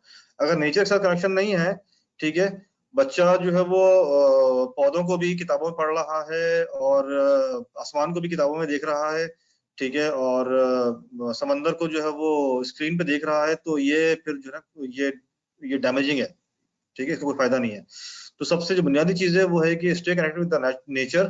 ठीक है, अगर मतलब आपने ये देखा होगा, बच्चा जो है वो स्कूल जाता है और जो है वो कभी वो टमाटर लेके आ रहा होता है कागज के बने हुए, कभी जो है वो कोई कोई मैंगो लेके आ रहा होता है, मैंगो डे है तो मैंगो जो है वो बना हुआ प्लास्टिक का मैंगो या कागज पेपर का बना हुआ लेके आ रहा होता है। ठीक है, तो ये नेचुरल नहीं है, नेचुरल होना चाहिए। ठीक है, आप बच्चे को मतलब बच्चा ग्रो करे, टोमेटो ग्रो करे, ठीक है, वो धनिया पुदीना जो है वो घर में लगा लगा लगा सके। इसके अलावा वो जो समंदर है, जो आसमान है, उसको जो है वो खुद देख सके, ठीक है, उसको एक्सपीरियंस कर सके। तो the main thing is to stay connected with the nature, and the second thing is experiencing real life situations। बच्चा जो रियल लाइफ सिचुएशन से आप बच्चे को गुजारें, ठीक है, यानी बच्चा जो है वो एक्सपीरियंस करे। ठीक है, अभी हम आगे मजीद कुछ इसमें हाउ के अंदर हम चीजों को देखेंगे कि वो क्या क्या काम जो है बच्चा जो है कर सकता है। आप उसमें जो है बच्चे बच्चे जो है वो कुछ बिजनेस एक्सपेरिमेंट्स भी कर सकता है। इसके अलावा बच्चा घर में भी एक्सपेरिमेंट कर सकता है, प्लांटिंग कर सकता है, गार्डनिंग कर सकता है, ट्रैवलिंग के अंदर जो है वो डिफरेंट काम जो है वो बच्चे से करवा सकते हैं। ठीक है, इसके अलावा third is maximising family engagement. जो थर्ड कोर एलिमेंट है होम स्कूलिंग का, वो है फैमिली इंगेजमेंट, यानी फैमिली के साथ बॉन्डिंग और फैमिली के साथ इंगेजमेंट जो मैक्सिमाइज हो। तो इन तीन कोर एलिमेंट्स के ऊपर होम स्कूलिंग खड़ी होती है। ठीक है, सबसे सबसे सबसे पहला जो है वो क्या है? Stay connected with the nature, nature के साथ बच्चा कनेक्टेड रहे। ठीक है, इसके अलावा जो है वो एक्सपीरियंस करे रियल लाइफ सिचुएशंस को। ठीक है, मसनूई चीजों को सिर्फ किताबों में ना पढ़े, बल्कि हम उसको एक्सपीरियंस के साथ गुजारें, ताकि उनको उसको जो है वो क्रिएटिवली प्रॉब्लम्स को सॉल्व करना और फेलियर्स को जो है वो हैंडल करना उसको आए। ठीक है, and the third thing is जो जो डिस्कनेक्ट हो गया है पेरेंट्स का और बच्चों का, या बच्चों का और ग्रैंड पेरेंट्स का और दूसरे रिलेशन का, उसको जो है वो वापस कनेक्ट किया जाए और बच्चों की जो फैमिली के साथ बॉन्डिंग है वो मैक्सिमाइज हो। क्योंकि आपके इल्म में है कि इस वक्त सिचुएशन ये है कि बच्चे जब स्कूल जाते हैं तो यानी बाज़ औक़ात तो ऐसा होता है कि बच्चों की अपने फादर से वीकेंड पे मुलाकात होती है। ये भी जो सुनने में आता है, क्योंकि जो बच्चे सुबह 6 बजे स्कूल निकल निकल जाते हैं और फादर निकल रहे हैं अपने ऑफिस के लिए फॉर एग्जाम्पल 10 बजे। अब बच्चे जिस वक्त फादर जिस वक्त वापस आ रहे हैं, बच्चे इस वक्त सो चुके हैं। ठीक है, तो ये प्रॉब्लम जो है वो फेस होती हैं। आगे चलते हैं। अच्छा, अब हम देखेंगे कुछ कंट्रास्ट, यानी स्कूलिंग का जो सिस्टम है हमारा, ठीक है, कंटेम्प्रेरी स्कूलिंग सिस्टम। ठीक है, अच्छा, कुछ स्कूल ऐसे भी जो कि एक्सपीरियंशियल लर्निंग पर काम कर रहे हैं, हम अभी उस पर बात नहीं कर रहे हैं। ठीक है, तो हम बात कर रहे हैं कंटेम्प्रेरी एजुकेशन सिस्टम पर। जो कंटेम्प्रेरी एजुकेशन सिस्टम में जो जो जो कंटेम्प्रेरी स्कूल है उसमें और होम स्कूलिंग के अंदर कुछ कंट्रास्ट, कुछ कुछ डिफाइनिंग लाइन, कुछ डिफरेंसेस हैं। ठीक है, वो हम जो है वो देख लेते हैं इसके अंदर। और ये जो है वो इंशाल्लाह इस पे काफी हेल्प मिलेगी हमें इन दोनों के बारे में समझने को, इस कॉन्सेप्ट। देखें, हम ये बात जानते हैं कि पहला स्कूल, असल में मैंने थोड़ी सी रिसर्च की तो मुझे एग्जैक्ट सही कंफर्म डेट नहीं मिल सकी कि पहला स्कूल कब बना। ठीक है। आई थिंक 1700 में शायद पहला स्कूल, एक स्कूल बना यूएस के अंदर, ठीक है। और लेकिन हो सकता है कि ये गलत हो इन्फॉर्मेशन, ये इंटरनेट का सर्च है तो पॉसिबिलिटी है कि ये गलत हो, लेकिन बहरहाल हम ये जानते हैं कि स्कूल बने हुए को 100-200 साल से ज्यादा नहीं हुए होंगे, ठीक है। तो इसका मतलब है कि जो बंदा होम स्कूलिंग कर रहा है उससे सवाल नहीं होना चाहिए कि तुम होम स्कूलिंग क्यों कर रहे हो, बल्कि सवाल तो उससे होना चाहिए जो कन्वेंशनल स्कूलिंग कर रहा है कि भाई आप एक नए सिस्टम में क्यों भेज रहे हैं, जब आपके पास एक ट्राइड एंड टेस्टेड सिस्टम मौजूद है जो थाउजेंड्स ऑफ ईयर से काम कर रहा है। तो आप उस ट्राइड एंड टेस्टेड सिस्टम को छोड़कर एक नए सिस्टम के अंदर अपनी सबसे कीमती चीज जो आपकी औलाद है उसको क्यों उससे आप गुजार रहे हैं। तो एक क्वेश्चन जो होना चाहिए ये तो कन्वेंशनल स्कूलिंग वालों से होना चाहिए, ना कि होम स्कूलिंग वालों से, क्योंकि कन्वेंशनल स्कूलिंग जो है ये तो कुछ सेंचुरीज से आना शुरू हुई है और इसने जो है वो ग्रो किया है। जो होम स्कूलिंग है ये तो हजारों साल से चलती हुई आ रही है।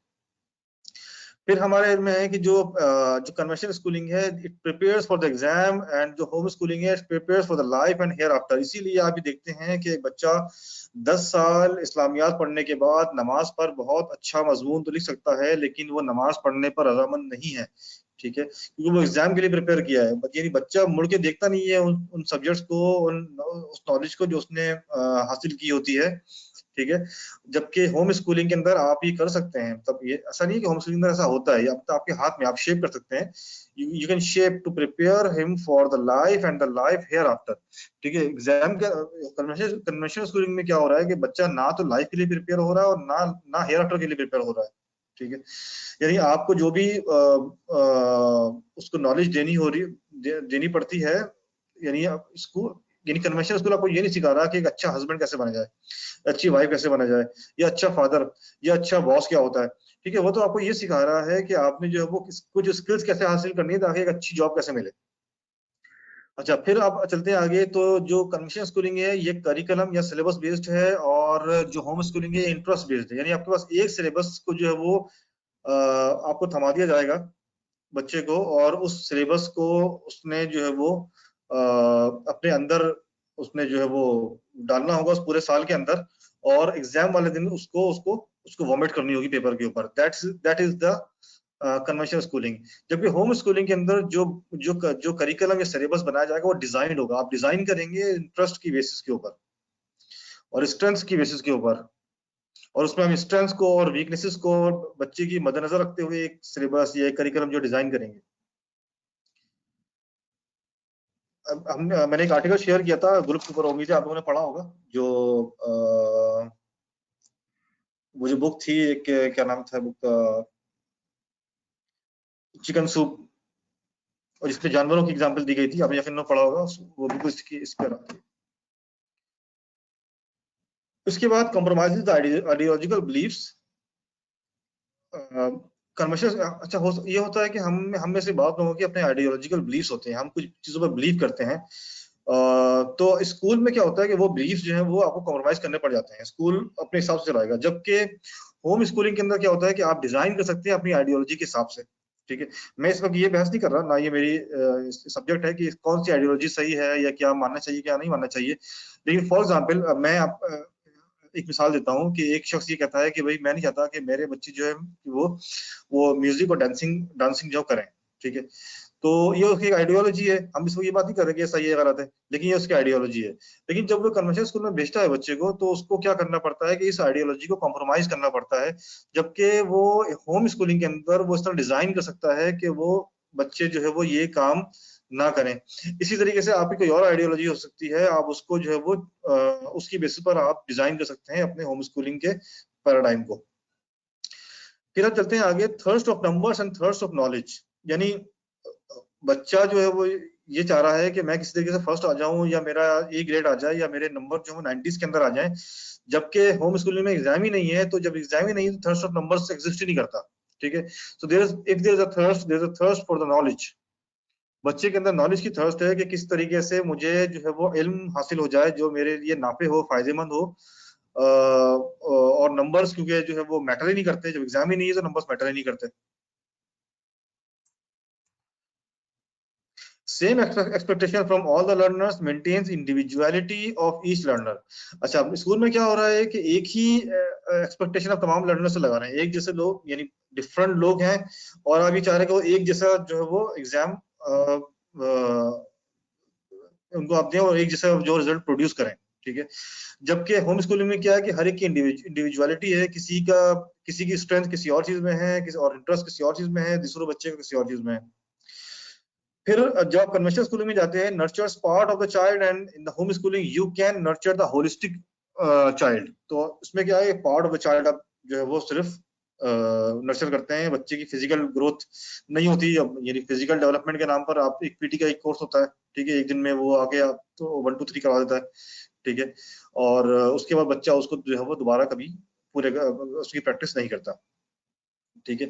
इसी तरीके से जो है वो तो आप फिजिकली उसको जो है वो नर्चर नहीं कर रहे, इसी तरीके से इंटेलेक्चुअली भी आप जो है उसको उस तरह नर्चर नहीं कर रहे जिस तरह से होना चाहिए, बल्कि स्कूल में क्या हो रहा है कि वो एग्जाम्स के लिहाज से जो वो उसकी नर्चरिंग हो रही है। जबकि होम स्कूलिंग के अंदर आप क्या कर सकते हैं, फिजिकल, स्पिरिचुअल, इंटेलेक्चुअल, आप इसको एक पूरा जो है वो डिजाइन कर सकते हैं, होलिस्टिक अप्रोच, और बच्चे की जो है वो डेवलपमेंट ऐसे हो सकती है।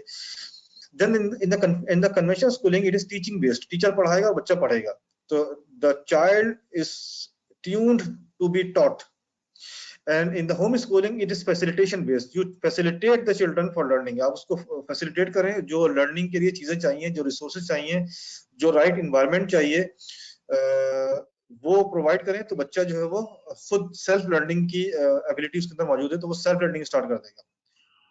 In the conventional schooling, teacher initiated study, and in the home schooling it is self-initiated study. तो टीचर एक सब्जेक्ट जो है वो लेकर आएगा, यानी बच्चा आज नहीं चाह रहा कि वो किसी स्पेसिफिक चीज के बारे में पढ़े, लेकिन टीचर ने कहा कि नहीं, आज हमने यही पढ़ना है, रिगार्डलेस कि आप लोग इसको पढ़ना चाहते हैं या नहीं पढ़ना चाहते। जबकि होम स्कूलिंग के अंदर क्या है कि आप बच्चे से पूछेंगे, भाई आज तुम्हारा क्या पढ़ने दिल चाह रहा है, बच्चा कहेगा आज मेरा साइंस पढ़ने दिल चाह रहा है, okay let's study science. Then we have complete self disconnect and connection with self, यानी अपने आप से जो है वो डिस्कनेक्शन है कन्वेंशनल स्कूलिंग के अंदर। कभी इंसान अपने आप पर गौर फिक्र नहीं करता, अपने बारे में नहीं सोचता कि मैं इस दुनिया में क्यों आया हूँ, और मेरी मंजिल क्या है, मेरे मकासद क्या है, मेरे इस दुनिया में जिंदा रहने के मकासद क्या है, और कभी गौर फिक्र तदब्बर जो है वो उससे आ रही है। जबकि होम स्कूलिंग के अंदर क्योंकि टाइम भी है, और आप जो है वो we can urge the kids, the children to think and to connect with the self, अपने आप से कनेक्ट करें, अपने आप के अंदर झांकें, अपनी स्किल्स, अपनी स्ट्रेंथ्स को देखें, अपनी वीकनेसेस को आइडेंटिफाई करें। This can be done in the home schooling. Similarly, then in the conventional schooling, it's all artificial,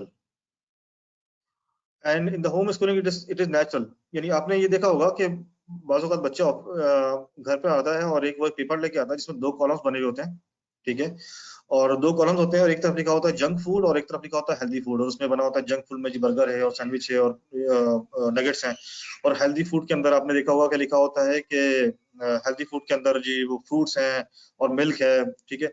लेकिन बच्चा ये देख रहा है कि ठीक है, ये तो मैंने एक हेल्दी फूड और जंक फूड का कंपैरिजन बना लिया, लेकिन जब मैं देख रहा हूँ ब्रेक के अंदर मेरी टीचर जो लाला को भेज के जो है वो तो बर्गर ही मंगवा रही है, ठीक है, तो वहां से उसके जहन में ये बात आती है कि it's all artificial, it's all fake, ये सब फेक है, ठीक है। यानी ये जब मेरी बच्ची भी स्कूल जाती थी तो एक एनुअल फंक्शन हुआ, उसके अंदर हम गए और वहां पर भी ये था कि जो बच्चे लेके आ रहे हैं हेल्थी फूड और ये वो, ठीक है, तो हमें उन्होंने इनवाइट किया एनुअल फंक्शन के अंदर। जब हम उसके अंदर गए तो वो देख के मैं हैरान रह गया कि मतलब वो पूरा एनुअल फंक्शन, उसमें जो है वो पूरे शहर के सारे बड़े बड़े जितने भी जंक फूड के जो ब्रांड्स थे या शॉप्स थी वो सब वहाँ पे मौजूद थे, ठीक है। तो ये जो है इट्स ऑल आर्टिफिशियल, इससे बच्चे को पता लग रहा है कि मैं जो यहाँ पढ़ रहा हूँ उसका मेरी जिंदगी से कोई ताल्लुक नहीं है, इसको सिर्फ मैंने पढ़ना है और एग्जाम के अंदर मैंने इसको लिख देना है, ठीक है। जबकि नेचुरल लर्निंग जो है इसके बरखिलाफ है। इसी तरीके से मैंने एक दफा हमारे पास जो है वो ईमेल आई, नोटिस आया स्कूल से कि अर्थ डे जो है मनाया जाएगा, और आपने from 8 PM to 9 PM all unnecessary appliances को बंद करना है।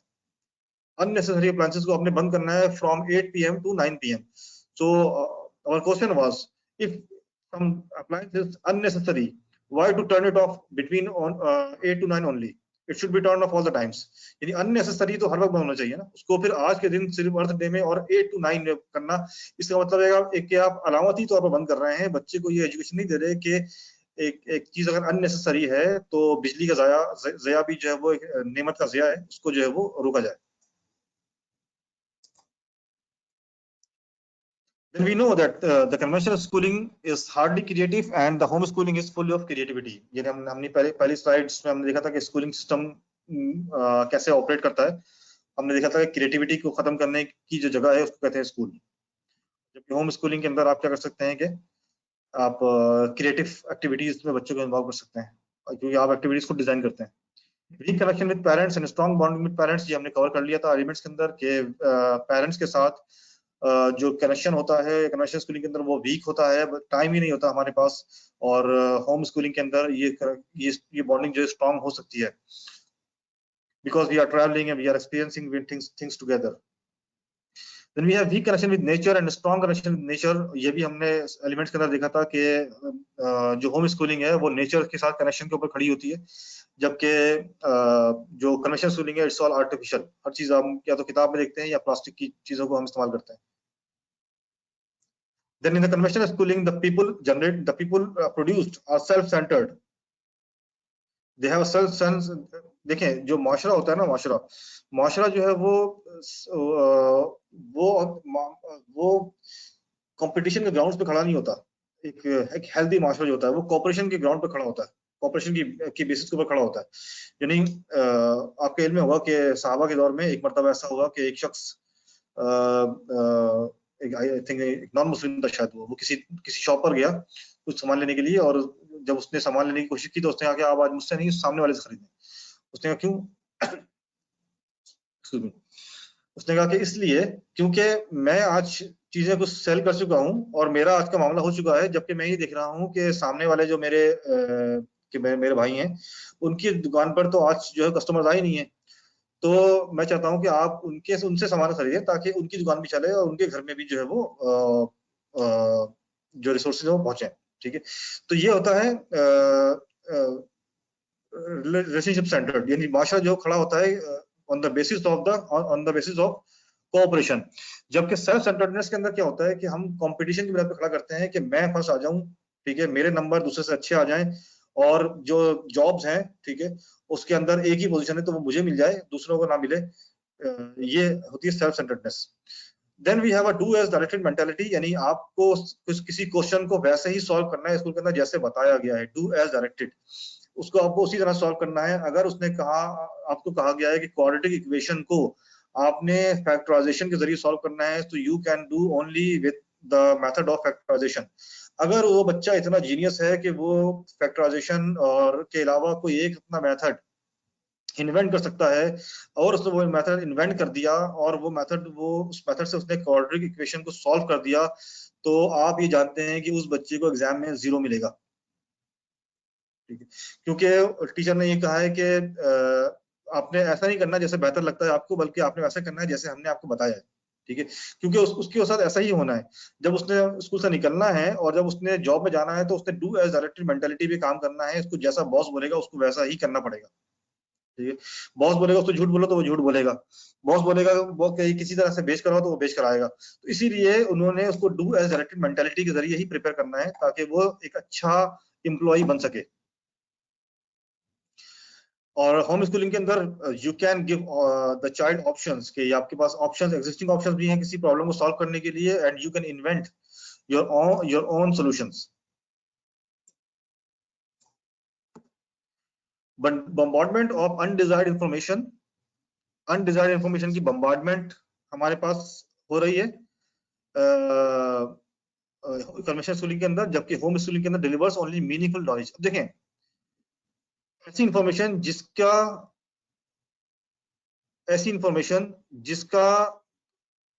जिसकी कोई डिजायर ही नहीं है, ठीक है, वो देकर आप क्या हासिल कर लेंगे। मसलन आप ये पढ़ा रहे हैं कि अफ्रीका के अंदर जो बंदर है, ठीक है, वो दुम ऐसा हिलाता है, ठीक है, साइडवेज, और जो अफ्रीका के अंदर बंदर है वो जो दुम हिलाता है वो अप एंड डाउन हिलाता है। ठीक है, तो वो ये जानते हो क्या करेगा, उसको इंटरेस्ट भी नहीं है इसके अंदर, और वो कोई जो है वो जोलॉजिस्ट भी नहीं है। ठीक है, या आप उसको ऐसी इंफॉर्मेशन दे रहे हैं जो किसी काम की नहीं है उसके, ना तो इस जिंदगी के इम्तिहान में किसी काम की है, ना उसको अगर रिलेशनशिप के अंदर उसने किसी काम में आना है। यानी वो इन्फॉर्मेशन पढ़े जा रहा है और इन्फॉर्मेशन लिए जा रहा है अपने अंदर, और वो इन्फॉर्मेशन विदाउट एनी फिल्टर उसके अंदर जा रही है। जबकि होम स्कूलिंग के अंदर आप कह सकते हैं कि वो इन्फॉर्मेशन जो जो जो बामायना हो, जो मीनिंगफुल हो, यानी उसमें कोई मीनिंग हो, उसकी वजह नजर आनी चाहिए कि भाई ये इन्फॉर्मेशन मैं क्यों दे रहा हूँ। बंदा अगर दुम हिलाता है तो हिलाता रहे, ठीक है। I don't want to know why he is doing this in Australia and how why he is doing this in Africa. I don't care, ठीक है। तो ये आप अगर आप पूरा करिकुलम देखें किसी स्कूल का, from primary grade 1 till intermediate और इवन फर्दर, आप देखेंगे बहुत सारी ऐसी इंफॉर्मेशन या अक्सर ऐसी इंफॉर्मेशन जो किसी काम की ही नहीं है, वो हम बच्चे को दे रहे हैं, और बच्चा जो है वो उसको अपने अंदर एब्जॉर्ब कर रहा है विदाउट नोइंग और without what to do with this information.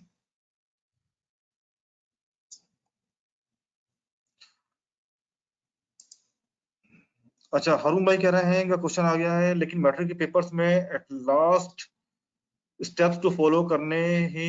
हाँ देखें हारून भाई, मैंने कहा ना कि आप कि एग्जाम को आप ऐसे कंसीडर करें, बच्चे को बताएं एग्जाम ऐसा जैसे गंदी गली, ठीक है।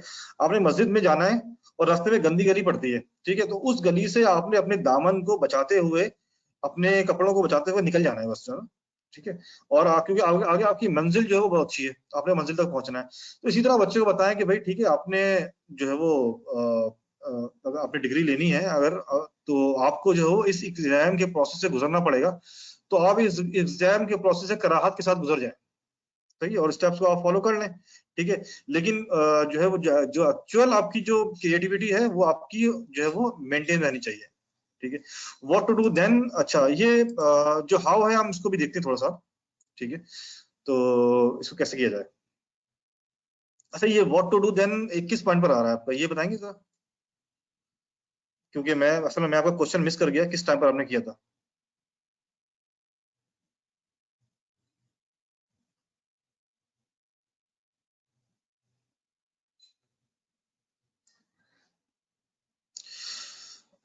चलें, to avoid the issues of,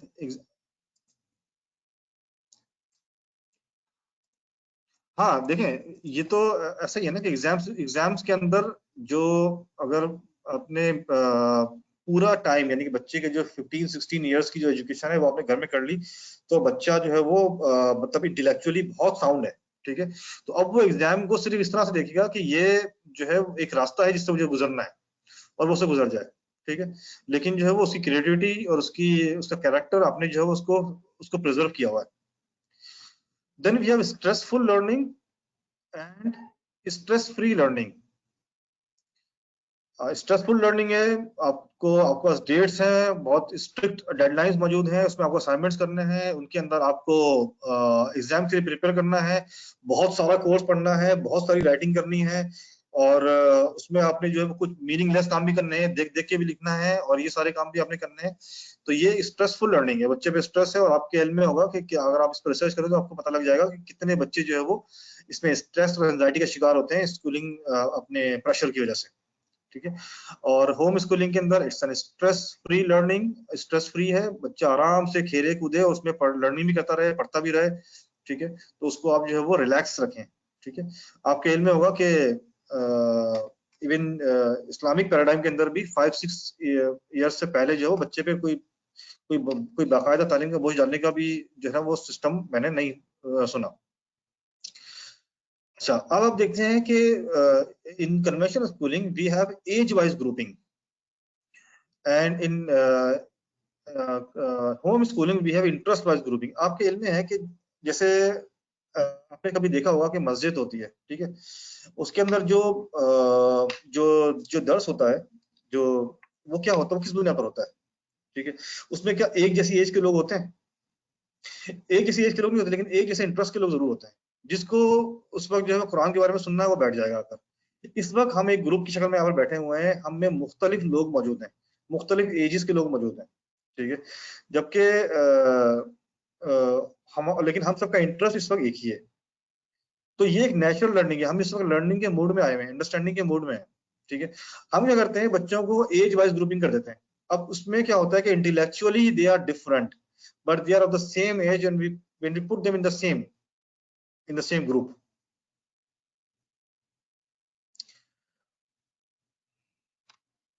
अच्छा, यहाँ पर हमारा टाइम तकरीबन खत्म हो गया है, इसको हम इंशाल्लाह कल कंटिन्यू करेंगे। अभी हमारे पास 4 मिनट बाकी हैं, ठीक है।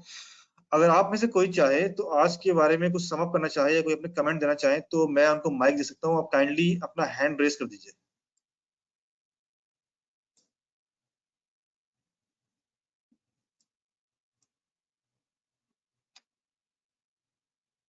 अभी जो हमने बात की है अभी हमारा जो कंट्रास्ट चल रहा है कन्वेंशनल स्कूलिंग और होम स्कूलिंग के बारे में। इसके बाद हम क्या करेंगे, कुछ रिसोर्सेज के बारे में बात कर लेंगे, क्या क्या रिसोर्सेज जो है अरेंज की जाए, ठीक है, और क्या क्या रिसोर्सेज जो है अरेंज की जाए ताकि आप जो है वो बच्चों को अच्छे तरीके से फैसिलिटेट कर सकें। अच्छा असलियत साहब, मैंने आपको माइक दे दिया है, आप अपने आप को सेल्फ अनम्यूट करना है। आपने आपको म्यूट किया हुआ है, आप अपने आप को। क्या आपको मेरी आवाज आ रही है? जी, आपकी आवाज आ रही है। अस्सलाम वालेकुम। जी, हमें आपकी आवाज आ रही है। बस एक छोटा सा फीडबैक देना चाहूंगी आपके सेशन का। आप माशाल्लाह वंडरफुल एफर्ट, आपने बहुत बेहतरीन अंदाज से जो है इसका स्टार्ट लिया। बहुत एक्सप्लिसिटली आपने तमाम जितने भी पॉइंटर्स हैं मुझे आपकी आवाज क्लियर नहीं है। आई होप कि अगर शायद पार्टिसिपेंट्स को क्लियर हो। आपको मेरी आवाज अब आ रही है क्लियर?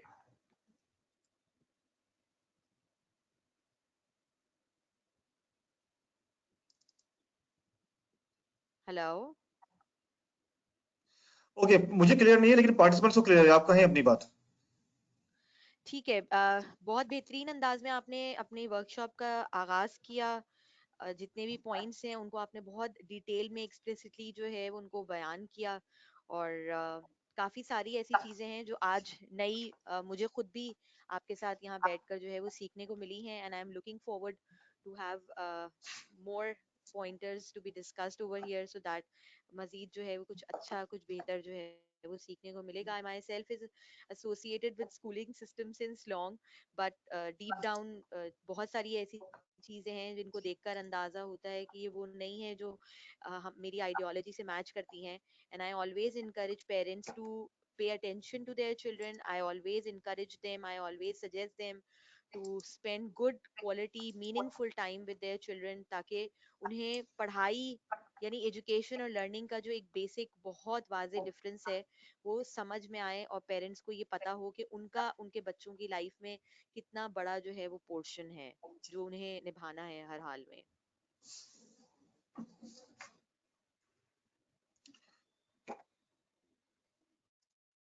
अच्छा, बहुत शुक्रिया। मुझे तो खैर आवाज क्लियर नहीं होगी, कोई टेक्नोलॉजिकल प्रॉब्लम है, तो मैं इंशाल्लाह कोशिश करूंगा कि आपकी बात को रिकॉर्डिंग में सुन लूं। तो हम यहाँ पर अपना आज का सेशन खत्म करते हैं।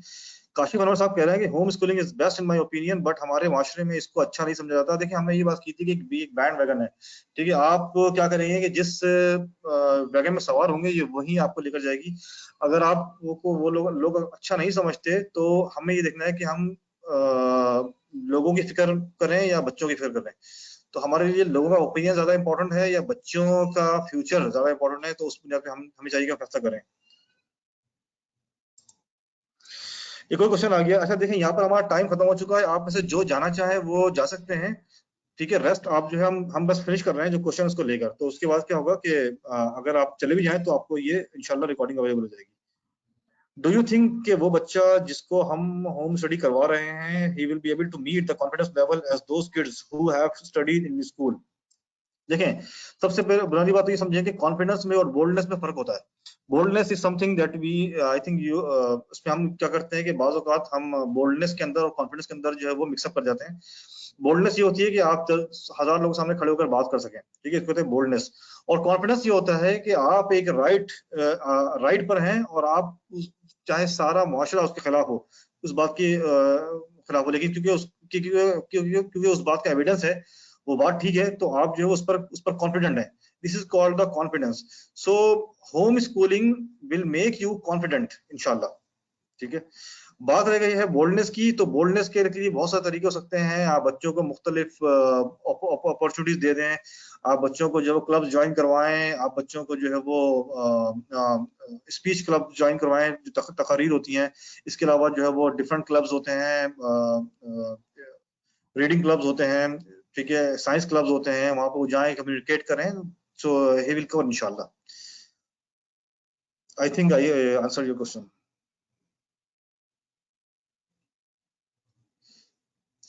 ठीक है, जज़ाकल्लाह खैर। यहाँ पर हम खत्म करते हैं अपने आज के सेशन को, और कल हम यहीं से अपनी बात पूरी करेंगे द कंट्रास्ट से।